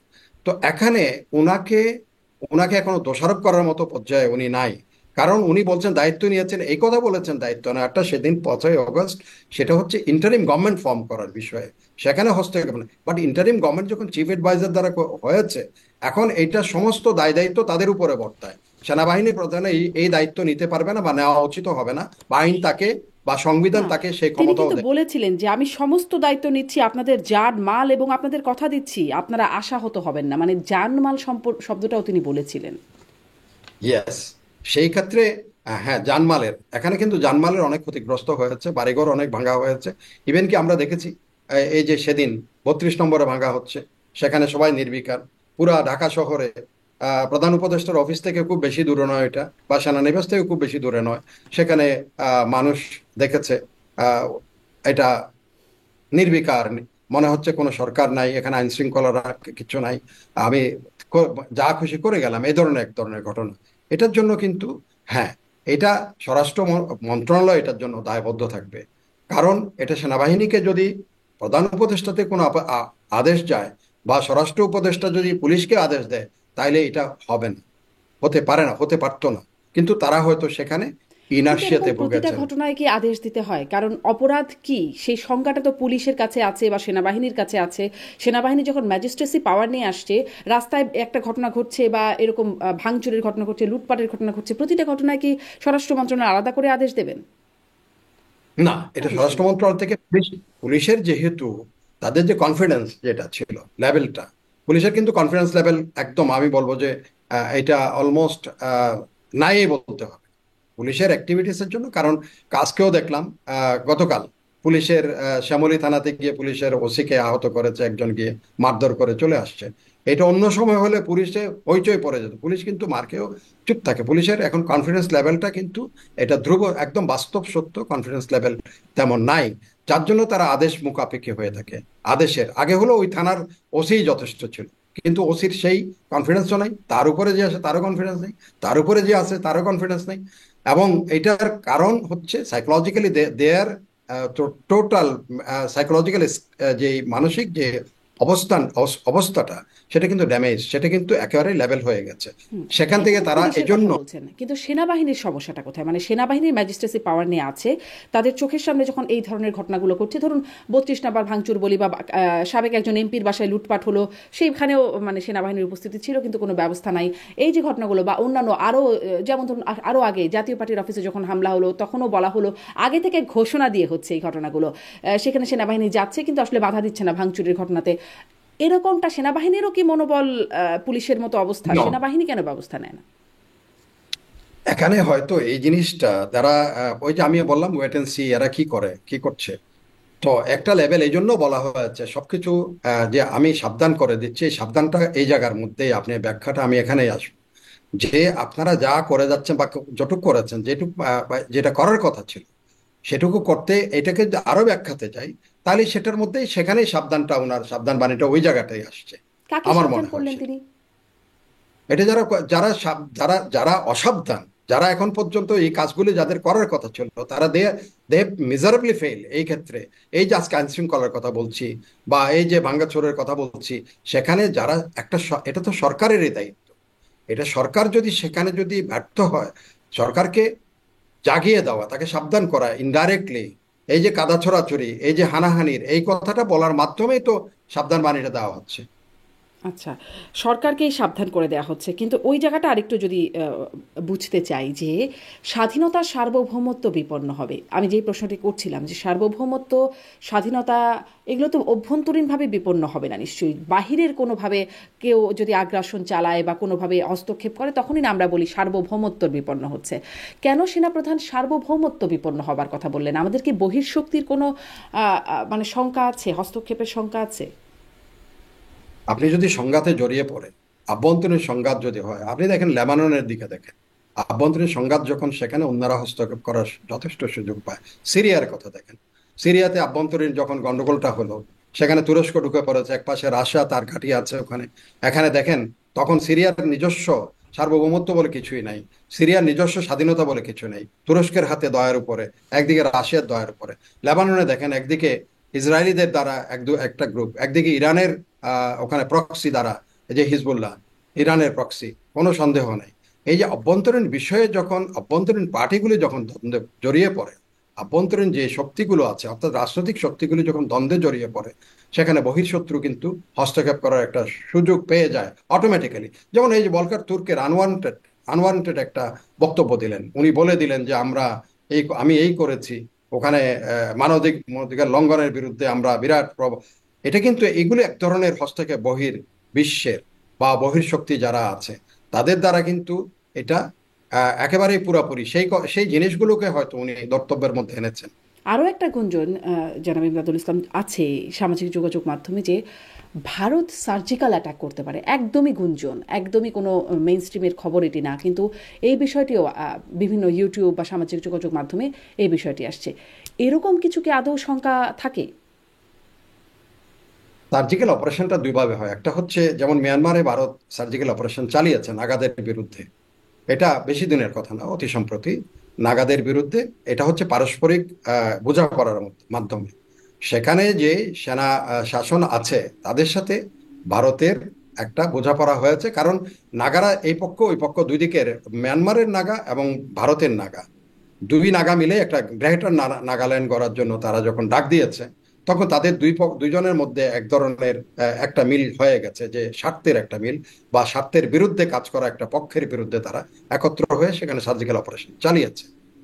আর একটা হচ্ছে যেমন সার্জিক্যাল অপারেশন পাকিস্তানের অভ্যন্তরে ভারতীয় মিগ এয়ারক্রাফট গিয়ে সেখানে একজন পাইলট পড়েও গেছিল, গুলি করে একটা প্লেনকে নামানো হয়েছিল, সেখানে they bomb on to that their target, কতগুলি টার্গেট উপর তারা বম্ব করেছিল। তো এই ধরনের সার্জিক্যাল অপারেশন করতে গেলে যেই পরিস্থিতি বা পরিবেশ, সেটা বাংলাদেশ এখনো পর্যন্ত, আর বাংলাদেশ সেনাবাহিনী কিন্তু এমন একটা বাহিনী, এখানে কিন্তু একটা যে কোনো বহিঃশত্রু সেটা পাঁচবার চিন্তা করবে এখানে হস্তক্ষেপ করার আগে। কারণ আমাদের তো একটা জিনিস আমি বলি, সেটা হচ্ছে আমাদের we are so war prone, কারণ পৃথিবীর যেখানে সংঘাত আছে সেখানে বাংলাদেশ সেনাবাহিনী কিন্তু কাজ করেছে। সুতরাং সেখানে তাদের যে অভিজ্ঞতা, সেই অভিজ্ঞতার বিরুদ্ধে গিয়ে কোনো একটা বহিঃশত্রু কোনো কিছু করার আগে পাঁচবার দশবার চিন্তা করবে। এবং সেখানে রিলেটেড অন্যান্য জিওপলিটিক্যাল যে আহ, যেগুলি ইন্টারেস্ট আছে, স্বার্থ আছে, সেগুলোর বিষয়ে তারা কিন্তু পাঁচবার চিন্তা করবে। একই সাথে বাংলাদেশের সাথে যে সব শক্তির সম্পর্ক আছে তাদের অবস্থানগুলো কিন্তু তাদের যারা চিন্তা করতে হবে। যদি ভারতেই মাথায় থাকে, ভারত পাঁচবার চিন্তা করে চীনের অবস্থান কি হবে, ভারত দশবার চিন্তা করে পাকিস্তানের অবস্থান কি হবে, ভারত নিজেও চিন্তা করবে বাংলাদেশের এগেনস্টে গিয়ে এটা চিরন্তন একটা, এই যদি এটা এই জন্য এটা এক ধরনের অনেক ধরনের গুজব, এই যে বললাম না, এটাও একটা গুজবের মধ্যেই এটা থাকবে। পশ্চিমবঙ্গের রাজনীতিবিদদের মুখেও এরকম কথা শোনা যাচ্ছে যে এরকম ঘটনা ঘটাতে পারে ভারত। যাই হোক, এটি একটা গুজবের পর্যায়ে, যেহেতু এটি কোনো না, পশ্চিমবঙ্গের রাজনীতির আগে আমাদের দেশের কথা বললাম। আমাদের দেশে অনেকে বলছে রাতের ভিতর গিয়ে কলকাতা দখল করে ফেলবে। হুম, আমাদের এখান থেকে অনেকে বলছে কালকে সকালবেলা, আমাদের এখান থেকেও একদম ভেরিফাইড ফেসবুকে বলছে না এটা গুনে খাওয়া অথবা ছিঁড়া মানচিত্র, পুরা আসাম ত্রিপুরা, সরি, ওই যে নবাব সিরাজউদ্দৌলার বাংলা বিহার উড়িষ্যা নিয়ে হুম, বাংলাদেশ হবে, এরকম বক্তব্য দিছে তো এরকম ধরনের, জি। এবং ফ্রম ভেরি অথেন্টিক বা অথরিটিতে থাকা অবস্থায় দিয়েছে এরকম। সুতরাং জি, এটা আপনি পশ্চিমবঙ্গ আপনি দেওয়া বলছেন থেকে আমাদের উপদেষ্টা এখন। মাহফুজ আলমের ফেসবুক স্ট্যাটাসের জি কথা, তার আবার জি সম্প্রতি জি আরেকটা একদমই হয়তো গতকালই বা আজকেই তার দেওয়া একটা স্ট্যাটাস, সেখানেও একটু আপনার দৃষ্টি আকর্ষণ করতে চাই। গণ অভ্যুত্থানের বিরুদ্ধ শক্তির একটি ছদ্ম যুদ্ধ চালাচ্ছে, এই শিরোনামে তিনি লিখছেন। আমি ওই শুধুমাত্র যে অংশটুকু রেলিভেন্ট মনে করছি আমি পড়ছি। সরকার যুদ্ধ লড়ছে গণ অভ্যুত্থানে পরাজিত একটি শক্তিশালী দেশি বিদেশি জোটের বিরুদ্ধে, কিন্তু স্বার্থান্বেষী মহল জনগণের মধ্যকার অভ্যুত্থানের ঐক্যকে নস্যাৎ করতে উঠে পড়ে লেগেছে, সফলও হচ্ছে। সেনাবাহিনী, রাজনৈতিক দল ও অভ্যুত্থানের বিভিন্ন শক্তিকে মুখোমুখি না করাই আমাদের জন্য আখেরে ভালো হবে। তিনি আরও লিখছেন, আমাদের মনে রাখতে হবে দেশে এখন যুদ্ধ পরিস্থিতি বিরাজ করছে এবং সে যুদ্ধ অন্য জায়গা থেকে আমাদের উপর চাপিয়ে দেয়া হয়েছে। একটা কন্ট্রোল রুম থেকে সেই যুদ্ধের প্রতি সপ্তাহ ও দিনের কর্মসূচি চালু করা হয় ও মনিটর করা হয়। আমাদের সে যুদ্ধের বিরুদ্ধে ঐক্যবদ্ধ হয়ে প্রতিরোধ করতে হবে। মানে কি বুঝতে পারছেন বা কি বার্তা পাচ্ছেন? একটা কন্ট্রোল রুম থেকে প্রতি সপ্তাহ প্রতিদিনের কর্মসূচি নির্ধারণ করা হচ্ছে, যুদ্ধ চলছে, দেশে যুদ্ধ পরিস্থিতি বিরাজ করছে বলছেন উপদেষ্টা মাহফুজ আলম, যার পোস্ট নিয়ে আপনি কথা বলছিলেন। না, এটা তো ধরেন একজন দায়িত্ববান মানুষ তার বক্তব্য রাখার সময় অনেকগুলো জিনিস বিষয় চিন্তা করা উচিত। এই যে কন্ট্রোল রুম যদি উনি জেনে থাকেন, তাহলে ইটস এ ডেঞ্জারাস থিং। এটা তো মারাত্মক ব্যাপার। এটা তো যদি এরকম কন্ট্রোল রুম থাকে, সেখানে সেনাবাহিনীকে দিয়ে অন্তর্বর্তীকালীন সরকারের উচিত সেখানে অভিযান পরিচালনা করা। আর যদি যেটা যুদ্ধ পরিস্থিতি সেটা বলা, একেবারে আমার মনে হয় না একজন দায়িত্ববান ব্যক্তি যুদ্ধ পরিস্থিতি বিরাজ করছে। যুদ্ধ is a very dangerous thing, যে এই কথা বলা। তাইলে তো সেখানে আপনি যে যুদ্ধ পরিস্থিতি বিরাজ করে, সেখানে সেনাবাহিনীকে অ্যালার্ম করে রাখতে হবে, ওয়ার্ন করে রাখতে হবে কি ধরনের যুদ্ধ পরিস্থিতি প্রস্তুত থাকতে হবে। যেমন ভারতের স্বরাষ্ট্র, সরি, আপনার ডিফেন্স মিনিস্টার, উনি প্রতিরক্ষা মন্ত্রী রাজনাথ, ওই যে লখনৌতে তাদের সিনিয়র কমান্ড লেভেলে একটা কথা বলেছিলেন, সেটা খুব আমরা হইচই আমাদের মধ্যে এক ধরনের। উনি বলেছিলেন যে you are to remain alarm and prepared for the scenario as you are going to face. আপনি রাশিয়া ইউক্রেন যুদ্ধের কথা বলেছে, গাজার কথা বলেছে, যুদ্ধের কথা বলেছে, সেখানে বাংলাদেশের নামও ধরে বলেছিল, বাংলাদেশের পরিস্থিতি চলমান, সেটার দিকেও নজর রাখতে হবে। এটা কিন্তু স্পষ্ট করা হয়েছে, নাম ধরে বলেছে। তো আমাদের উপদেষ্টা মহোদয় যদি এই ধরনের কথা বলেন, এটা স্পষ্ট করতে হবে যে কি এখানে যুদ্ধ পরিস্থিতি বিরাজ করছে, কারা সেই যুদ্ধমান, দুপক্ষে বা তিন পক্ষ, কোন কোন পক্ষ এখানে যুদ্ধের মধ্যে জড়িয়ে আছে। এখানে তো যুদ্ধের সেরকম পরিস্থিতি নাই, এখানে আছে রাজনৈতিক পরিস্থিতি। বরং রাজনীতি, নির্বাচন কি আগে ডিসেম্বরে হবে না এরপরে হবে, এটা নিয়ে খুব বেশি এখন ব্যস্ত সবাই। এবং আজকেও চিফ ইলেকশন কমিশনার বলেছেন যে হুইসেল বেজে গেছে, ট্রেন ছেড়ে দিয়েছে ডিসেম্বরের নির্বাচনের, এই ধরনের কথাবার্তা বলেছেন একদম খুব কাব্যিক হয়েতে। তো এটা যেটা যে হয়, নির্বাচন এখন কেউ চাচ্ছে না, কেউ কেউ বলছেন সমানুপাতিক হারে, যেমন জামাত ইসলাম বলছে সমানুপাতিক হারে এখানে যেন আসন বন্টনের বিষয়টা সংখ্যালঘু, হ্যাঁ। সামনে আনা হবে। হ্যাঁ, এই যে জিনিসগুলো, এগুলি হচ্ছে যুদ্ধ। এটাকে যুদ্ধ বলে এমন কোন, এটাকে একেবারেই এমন অবস্থায় নিয়ে যাওয়া যে দেশের মানুষ এমন অস্থিরতার মধ্যে আছে, সেখানে যদি আমি আরো অস্থির করে ফেলি যে যুদ্ধ, যুদ্ধ কথাটা কিন্তু ইটস ভেরি।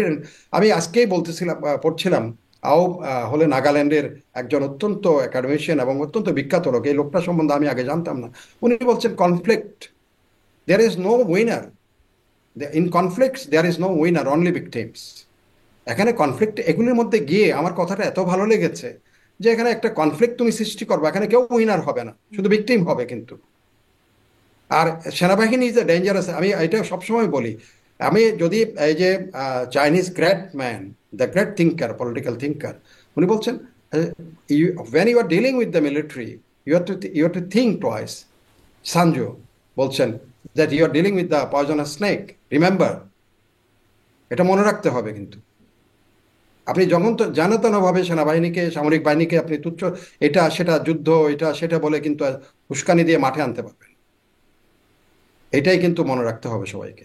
জি, আহ, আপনি আমার মনে হয় স্পষ্ট হয়েছে। আমি এইটাও একটু বুঝতে চাই যে একটা ঘোলাটে পরিস্থিতি মনে হচ্ছে, মানে এই এই যে লেখা এবং আপনি যে এই ব্যাখ্যাটা করছেন, যুদ্ধ পরিস্থিতি, এই বিতর্ক, এইরকম সময়ে সেনাপ্রধানের যে বক্তব্য, মানে কিছুদিন আগে যে বক্তব্য নিয়ে আমরা কথা বলছিলাম, সেখানে তিনি বলছেন যে ডক্টর ইউনূসের সাথে আমার যতবার কথা হয়েছে তিনি একটা ইনক্লুসিভ নির্বাচনের কথাই, সেই পথেই এগোচ্ছে, এরকম তার সাথে কথা হয়েছে বলে বলা হচ্ছে, মানে সেনাপ্রধান বলছেন।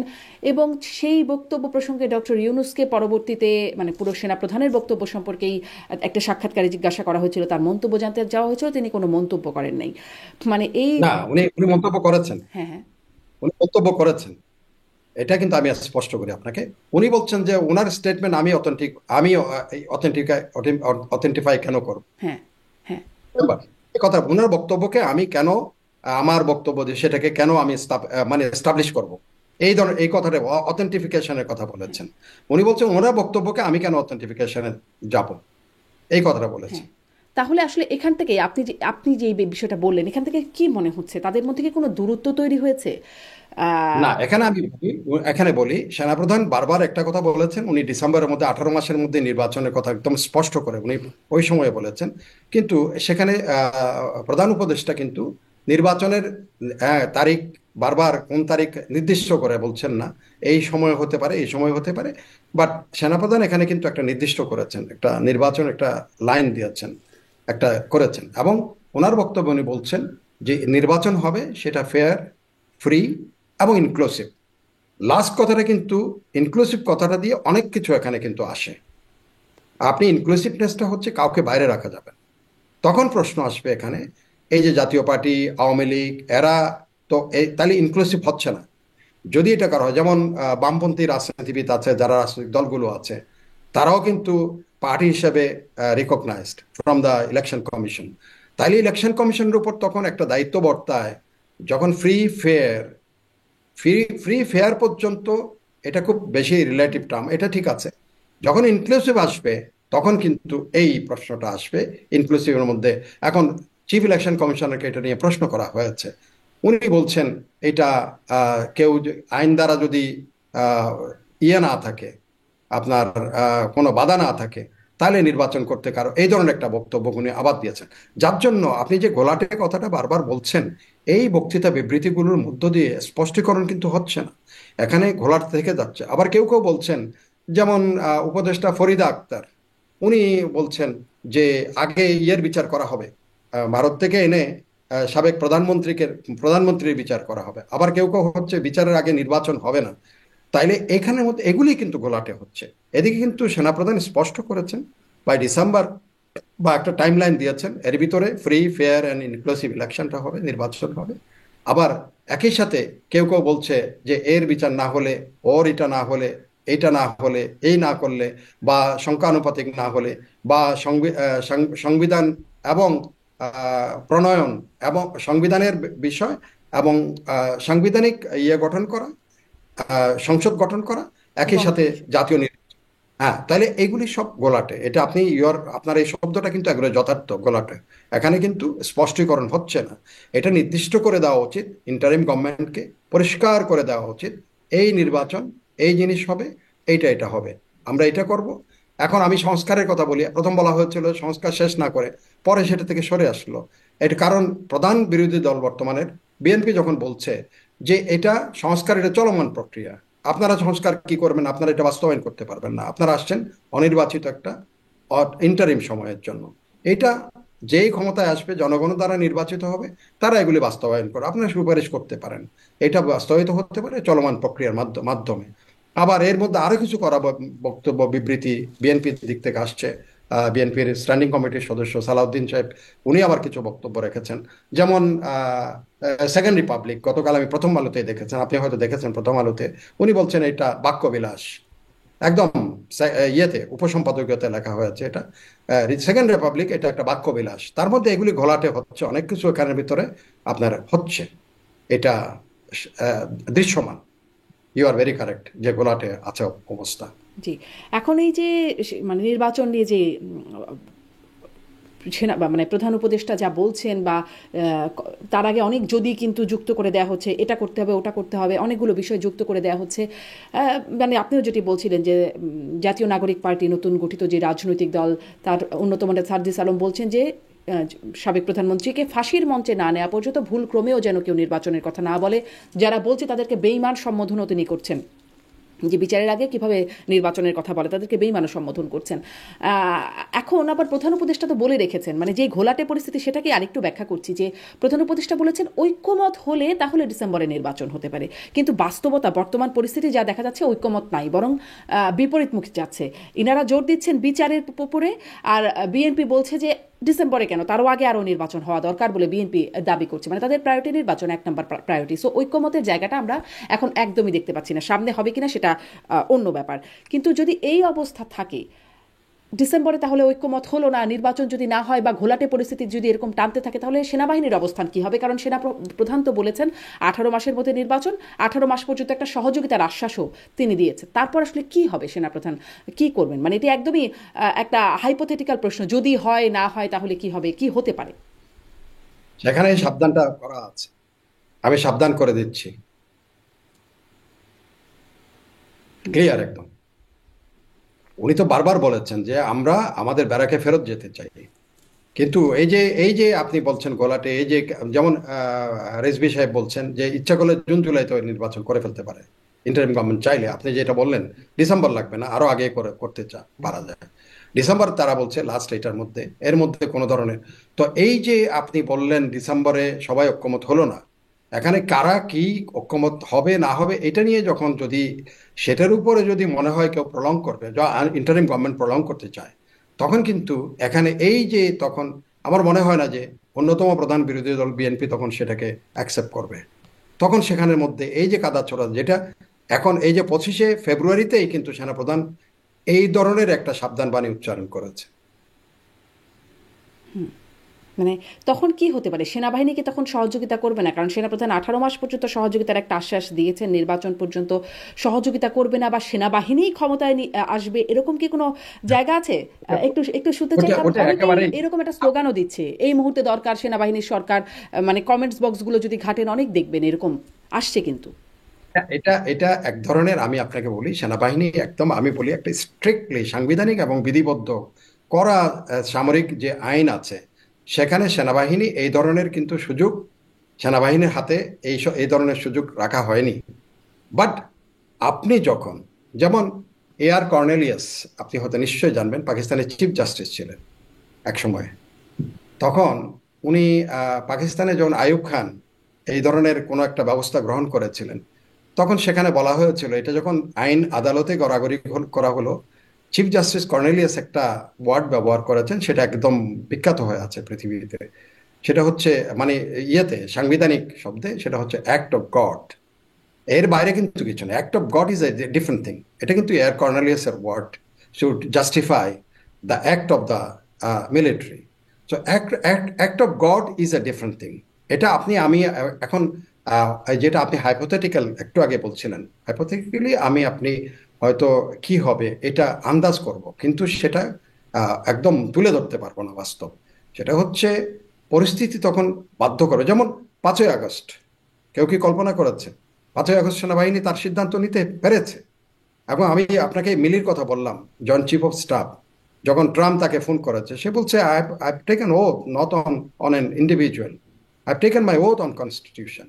আমি কনস্টিটিউশন, আমি আমার সংবিধান দ্বারা পরিচালিত হওয়ার জন্য আমি ওথ নিয়েছি, কোনো ব্যক্তির আদেশের দ্বারাই আমি পরিচালিত। আমার মনে হয় 5ই আগস্ট ডেফিনেটলি জেনারেল ওয়াকারের মনে এই কথা নিশ্চয়ই ছিল হয়তো, I taken oath to save my country and the people.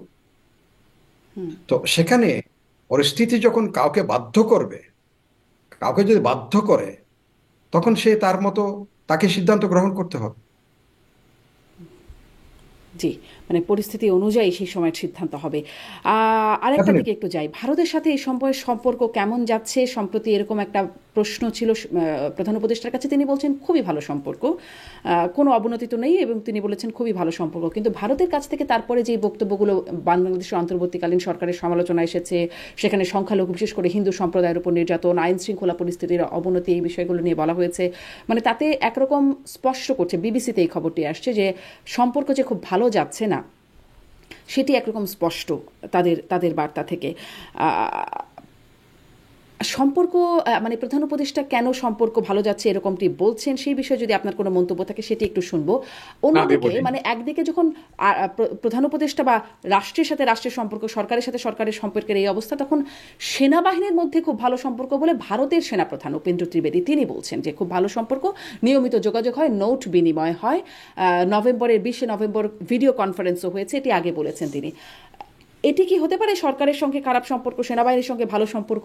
কেমন হতে পারে সেটি? এটা আমি একটু বলি। আপনি একটু, আমি দুটাতেই ডিফার করি।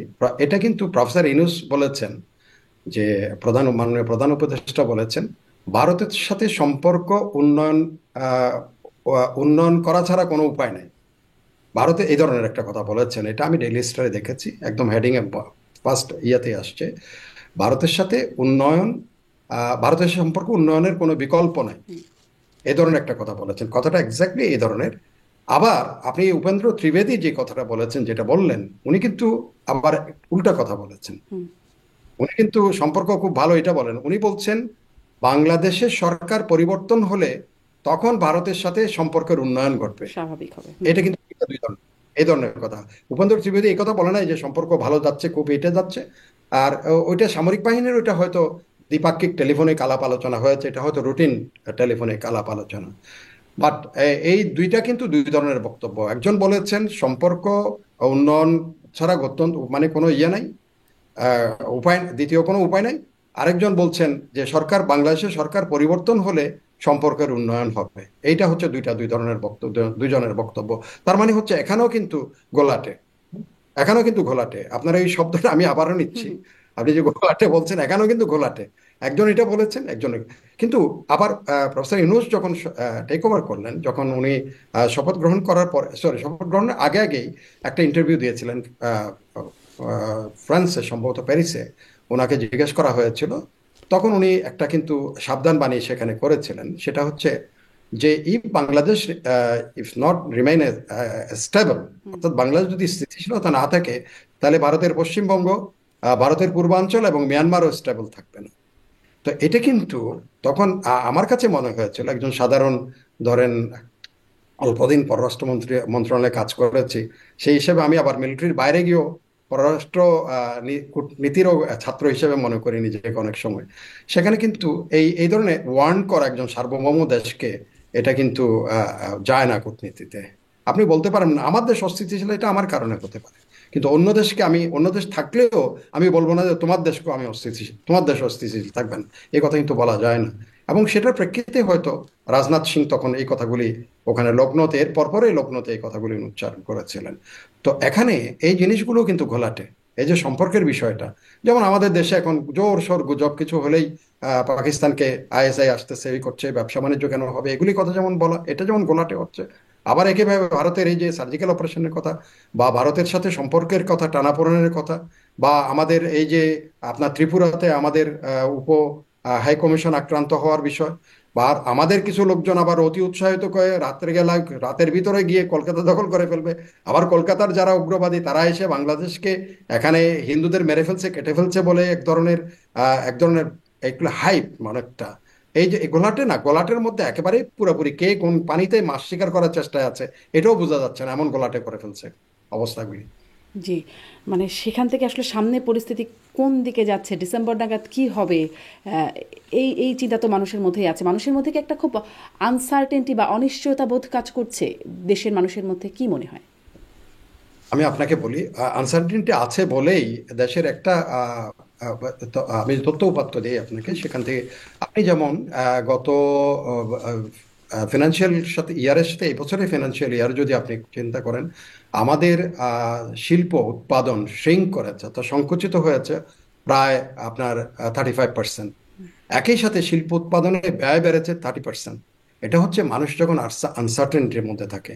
এই যে আমরা বলছি এটা কেন কন্ট্রোল হচ্ছে না, এটা কেন কন্ট্রোল হচ্ছে না, আপনি শিল্প উদ্যোক্তারা তারা কিন্তু আনসার্টেনিটির মধ্যে কেউ ইনভেস্ট করতে আসেন। নাইদার ফরেন ডাইরেক্ট ইনভেস্টমেন্ট, যেটা বলে আমরা এফডিআই, ফরেন ডাইরেক্ট ইনভেস্টমেন্ট, তারা আসবে না। নির্বাচিত সরকার না থাকলে, তারা এতে পলিসি আছে বিভিন্ন দেশের, অনির্বাচিত সরকারের আমলে কোনো ধরনের ইনভেস্টমেন্ট তারা করে না, একটা। আরেকটা হচ্ছে অভ্যন্তরীণ যারা বিনিয়োগকারী, তারাও কিন্তু আনসার্টেনিটির মধ্যে রিস্কটা নিতে চায় না, যে বরং সে চুপচাপ বসে দেখে থাকে কি হতে পারে, কি হতে পারে, কি হতে পারে। এটা হচ্ছে, এটা একেবারে আনসার্টেনিটির, অর্থাৎ অনিশ্চয়তার বিষক্রিয়া। দেশের উৎপাদন ব্যবস্থা, দেশের মন মানসিকতা মানুষের, এটা কিন্তু যত প্রলং করবে, আমি একেবারে নিশ্চিত করে বলি, আমাদের দেশের মানুষ, আপনার এই অনুষ্ঠান লক্ষ লক্ষ শ্রোতা আছে আপনার, আমি জানি, তাদের আমার সাথে দ্বিমত করার কেউ থাকবে বলে আমার মনে হয় না। যে যতক্ষণ পর্যন্ত এই অনির্বাচিত সরকার এরকম থাকবে, দেশের বিনিয়োগ হবে না, শিল্প উৎপাদন হবে না, দেশের অর্থনীতির একেবারেই স্লথ গতি কিন্তু নেমে আসবে অটোমেটিক্যালি। যেমন মেঘ তার কালো মেঘ নিয়ে ঝড় বৃষ্টি শুরু আসে, এরকম অর্থনীতির উপর কিন্তু নেমে আসতেছে। এটা আমরা যত বেশি প্রলং করব, তত আমাদের দেশের জন্য অমঙ্গল, তত বেশি আমাদের দেশের জন্য ক্ষতিকর হবে। আমাদের বিনিয়োগ বলেন, উৎপাদন বলেন, দেশের উন্নয়নের জন্য বলেন। জি, স্পষ্ট। এখন কয়েকটা ছোট ছোট বিষয় আপনার কাছ থেকে জানতে চাই, যেগুলো নিয়ে আমাদের অনেক মানে কিউরিওসিটি থাকে, কিন্তু সেনাবাহিনীর অনেক ভেতরের খবর আমরা হয়তো বুঝতে পারি না বা জানতে পারি না। যেটি সেনাপ্রধানও বললেন যে কিছু কিছু সংস্থার কথা, এগুলোকে আন্ডারমাইন করা যাবে না, তিনি এই বিষয়টাও সতর্ক করছিলেন।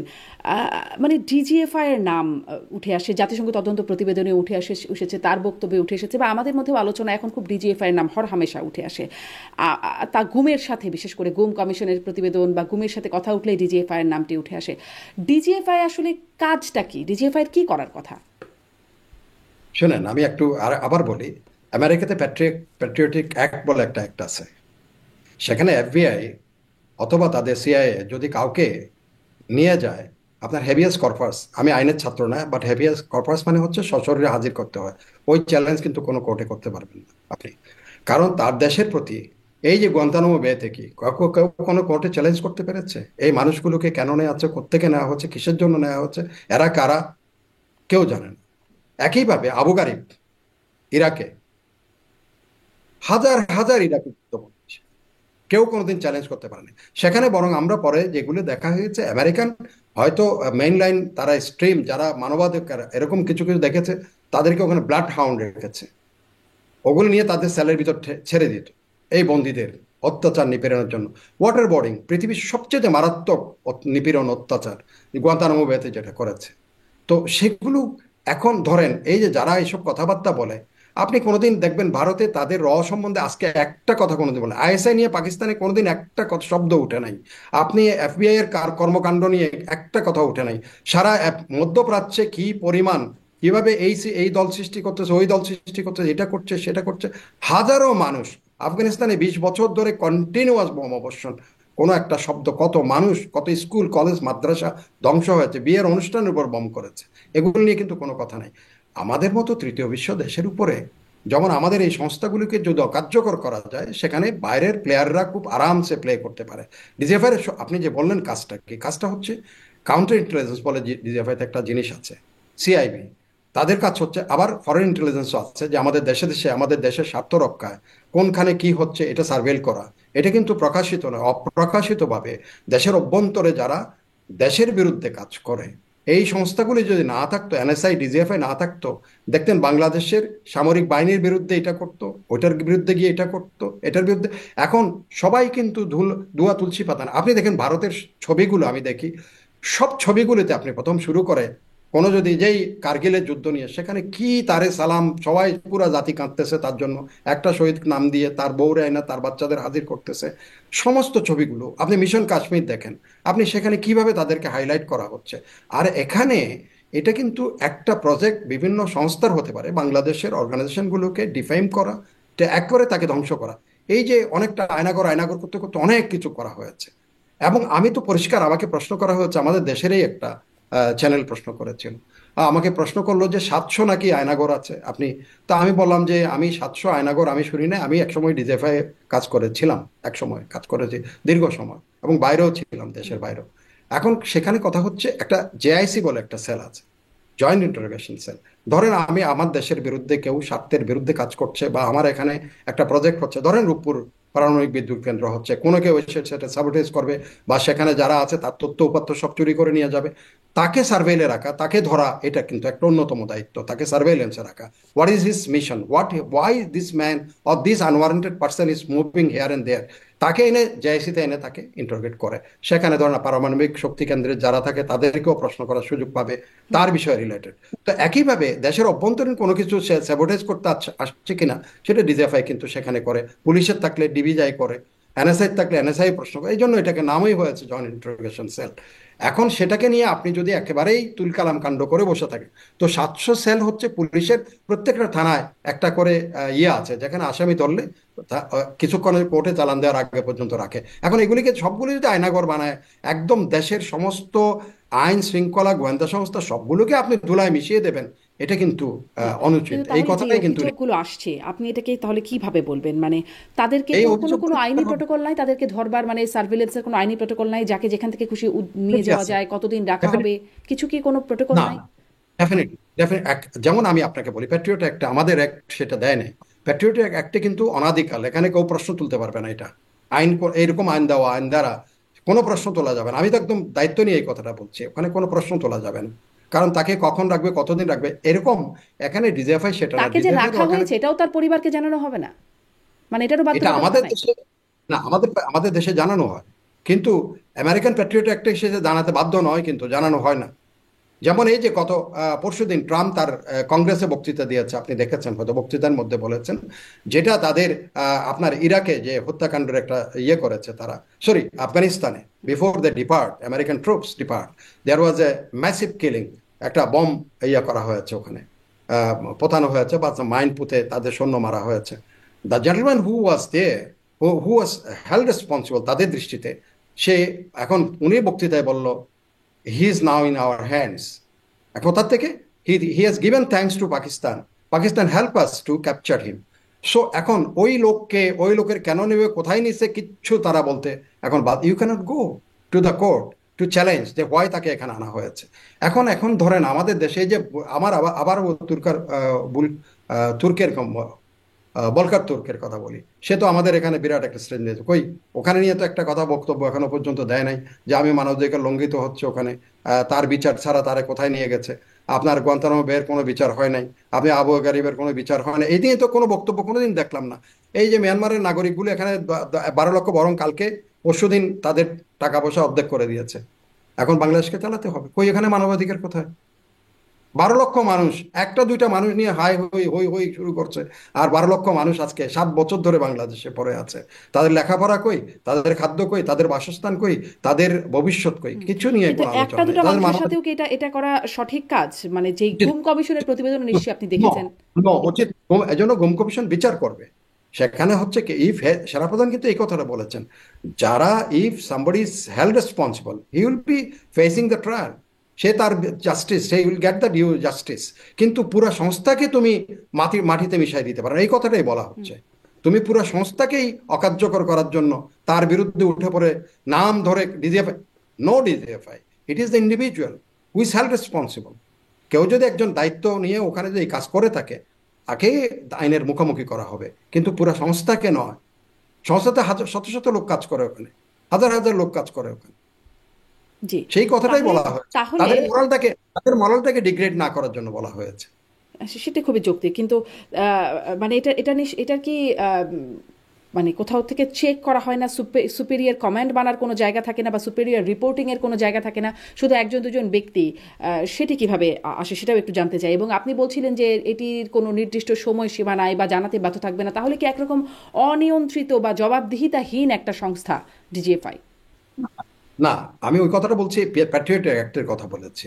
এখানে কিন্তু জবাবদিহিতা, এখানে কিন্তু এটা পুলিশ ইনফর্ম করে, পুলিশকে ইনফর্ম করা হয় যে সো অ্যান্ড সো, যদি এরকম এই পুলিশ সেটার পুরাপুরি পুলিশের হেফাজতের মাধ্যমেই এখানে আনা হয়, এটা জয়েন্ট ইন্টারোগেশন সেলে যদি প্রশ্ন করা হয়। জানাতে বাধ্য নয় এই কথা না, বাধ্য, জানাতে বাধ্য, এবং সেটা জানানো হয়। এখন ধরেন অনেকে দেখা গেছে, হয়তো অনেকে দেখা গেছে সে ব্যাংকের টাকা আছে, পাওনা আছে, সে নিজেকে গুম বলে চুপচাপ হারিয়ে গেছে।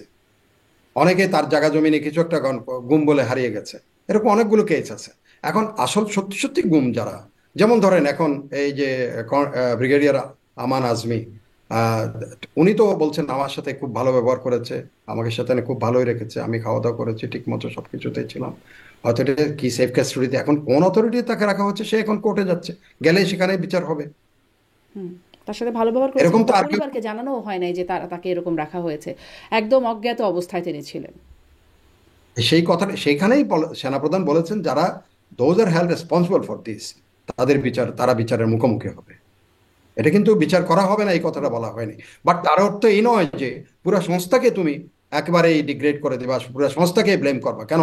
ওই সংস্থায় অনেক ভালো ভালো লোক, অফিসাররা কাজ করে, যারা দেশের স্বার্থের জন্য, দেশের জন্য, দেশের মঙ্গলের জন্য তারা দিন নাই রাত নাই, ইভেন কি সারা রাত অনেক সময় আমি দেখেছি, তার সাবজেক্টের পিছনে তাকে কাজ করতে হয়, কোথায় যাচ্ছে, কি করছে না করছে। সেও তো একজন মানুষ, সেও তো এই দেশের প্রতি দায়িত্ব নিয়ে কাজ করে যাচ্ছে। তার কোনো ব্যক্তির সাথে তার কোনো শত্রুতা নাই এখানে। জি, জি, স্পষ্ট। আর একটা প্রশ্ন করি, সেটাও আর কি আলোচনায় আসে বিভিন্ন সময়। আমরা অনেক রকম গুঞ্জন শুনি, কথা বলি এই বিষয়গুলো নিয়ে। আপনার কাছ থেকে এটাও একটু স্পষ্ট হতে চাই, যেহেতু আপনার অনেক দিকের অভিজ্ঞতা আছে। আমরা শুনি রয়ের প্রভাব সেনাবাহিনীতে অনেক বেশি আছে। আসলে কেমন কাজ করে ইন্ডিয়ার গোয়েন্দা সংস্থা? শুনেন, আমি বলবো যে এটা একেবারেই আপনি এটা এক ধরনের ওই যে আহ, সালাউদ্দিন সাহেব যে কথাটা বলেছেন, বাক্যবিলাস। আমি বাক্যবিলাস এই কারণে বলছি, আপনি যদি, it depends on me whether I am ready to compromise my integrity, the oath I have taken, আমি যে শপথ দ্বারা আবদ্ধ, যে দায়িত্ব নিয়ে আমি কাজ করছি, সেটার উপরে যদি আমি কম্প্রোমাইজ হতে চাই, সেটা কিন্তু আমার বিবেকের কাছে আমি থাকবো। এখানে কিন্তু কিন্তু এসে, বা আইএসআই এসে, বা সিআইএ এসে, বা এফবিআই এসে আপনাকে প্ল্যান করবে, আপনি সেখানে যখনই কিন্তু আপনি ধরা পড়বেন, বা আপনি যখন দায়বদ্ধ থাকবেন বিবেকের কাছে, সেখানে কিন্তু এই কাজটা হতে পারে না। বাট মানুষ এই যে বললাম, একটাকে তিলকে তাল করা খুব বেশি। এবং আমাদের এখানে আরেকটা জিনিস আছে, এটা বাঙালির স্বভাবজাত চরিত্র। বাঙালি কিন্তু গল্প বিলাসী, এবং খুব শুনতেও খুব বিলাসী, এবং গুজব বিলাসী, আবার গুজব শুনতেও খুব বিলাসী। আপনি এটাকে কখনো সে বিচার করবে না যে আসলে কি ঘটনা ঠিক। আপনি কি এখন, না ঠিক না, তা শুনে গেলাম, আমি বলেই দিলাম ঠিক আছে, হ্যাঁ আরে কালকে আমি রয়ের একজনকে দেখেছি, সে চিনেও না কিসের র, কি কাজ করে, কে কি কাজ করে। হ্যাঁ, এটা ঠিক, প্রত্যেকটা দেশ তার নাইবারিং কান্ট্রির উপরে সে তার নজরদারি করবে। সে এটা কি আপনি যেই বলেন, সে ডিপ্লোম্যাটিক কাভারে আসবে তার দেশের পক্ষ হয়ে। তার ডিপ্লোম্যাটিক এখন সে অ্যাক্সেসটা কোথায় নিচ্ছে, and who is compromising, that is the question. এখন ইনফ্লুয়েন্স আমি না হলে আমাকে কারো বাপের সাধ্য নাই। আমার কথা হচ্ছে, আপনি যদি অল্পতে তুষ্টতে আপনার দেশকে বিক্রি করে দেওয়ার জন্য, if you are having that mentality, then you are not the son of this soil. আমার কথা সেটা, সেই কথাটাই মনে রাখতে হবে এখানে। নাহলে র কি করবে এখানে, কিছু, র থেকে আমাদের ডিজার্ভ ইজ নট লেস। আপনি এই যে দেয়ার ইজ এ বুক, আপনি সুবীর ভৌমিকের বইটা কিন্তু, দ্য ইন্ডিয়ান ট্রাভেল প্যারিফেরি, বইটা কিন্তু দুর্দান্ত একটা বই। ইন্ডিয়ান ট্রাভেল, লন্ডন থেকে বইটা পাবলিশ হয়েছে। সেখানে ফরেন হ্যান্ডস বলে একটা চ্যাপ্টার আছে, ওখানে দেখবেন ও আমাদেরকে কিভাবে ব্লেম করেছে, যে how DGFI is interfering in Indians affairs. তা আপনি তখন কোথায় যাবেন বলেন এখন? আর তারা বলছে আমরা এই নাগাদেরকে আমরা ট্রেন করেছি, মিজোদের আমরা ট্রেন করেছি, এতগুলি ক্যাম্প আমরা। দেন এই যে 10 টাকা অস্ত্র নিয়ে আপনি কি বলবেন? 10 টাকা অস্ত্র নিয়ে এখন, ওটা তো কোর্টে, ওপেন কোর্টে, নট ক্যামেরা কোর্টে বলা হয়েছে the arms was imported to to help the, or to pass it to the Nagas and the Mizos. তো এই যে আপনি ওই যে যদি ফরেন হ্যান্ডসটা চ্যাপ্টারটা দেখেন, ওখানে the way we are blame, disguise blame. So এখন ইকুয়ালি এখন সে বলবে যে তাইলে তুমি আমার দেশের ভিতরে এই জিনিসগুলো তুমি নাগাদের, তার পরিষ্কার আছে আমাদের হাত ধরে নাগারা ইয়েতে চলে গেছে, পাকিস্তানে গেছে, গিয়ে সে করাচিতে তারা নাগা লিডার, এই যে ফিজু অ্যান্ড লালডেঙ্গা, মিজোদের লিডার, ফিজোদের লিডার লালডেঙ্গা, তারা ঢাকা হয়ে পাকিস্তানে গেছে। সেখানে তারা দে হ্যাড এ মিটিং। ওখানে কি হয়েছে না করেছে সব বর্ণনা কিন্তু ওই বইতে আছে। আবার cowboys of cowboys of India একটা বই আছে। কাউবয় হচ্ছে, কাউ হলো ব্যক্তির নাম। আমি প্রথম কাউ মানে গরু মনে করছিলাম। এটা হচ্ছে যে who was the first pioneer of the র, তার একটা বই আছে। সেখানে আপনি দেখবেন এই ইউনিক এক একটা, যেমন এই যে সাগাইং ডিভিশনে কিভাবে ইনফিলট্রেট করেছে চাইনিজ ইন্টেলিজেন্স, সেখানে এসে 62 যুদ্ধে সবগুলি, ওখানে আগে ব্রিজগুলি ডেমোলিশ করেছে, তারপর সেখানে সব গাদা চালক, ব্রিজ নাই এখন, গাদার পিঠে করে করে জিনিস বহন করতে হবে, কিন্তু সব গাদা চালকরা হয়েছে চাইনিজ ইন্টেলিজেন্সের লোকরা। They one fine morning they found that all they gathered behind the line of Indian defence, এবং ইন্ডিয়ানরা দৌড়ে পালায় সুযোগ পায় না 62-তে। এই জিনিস দেখবেন।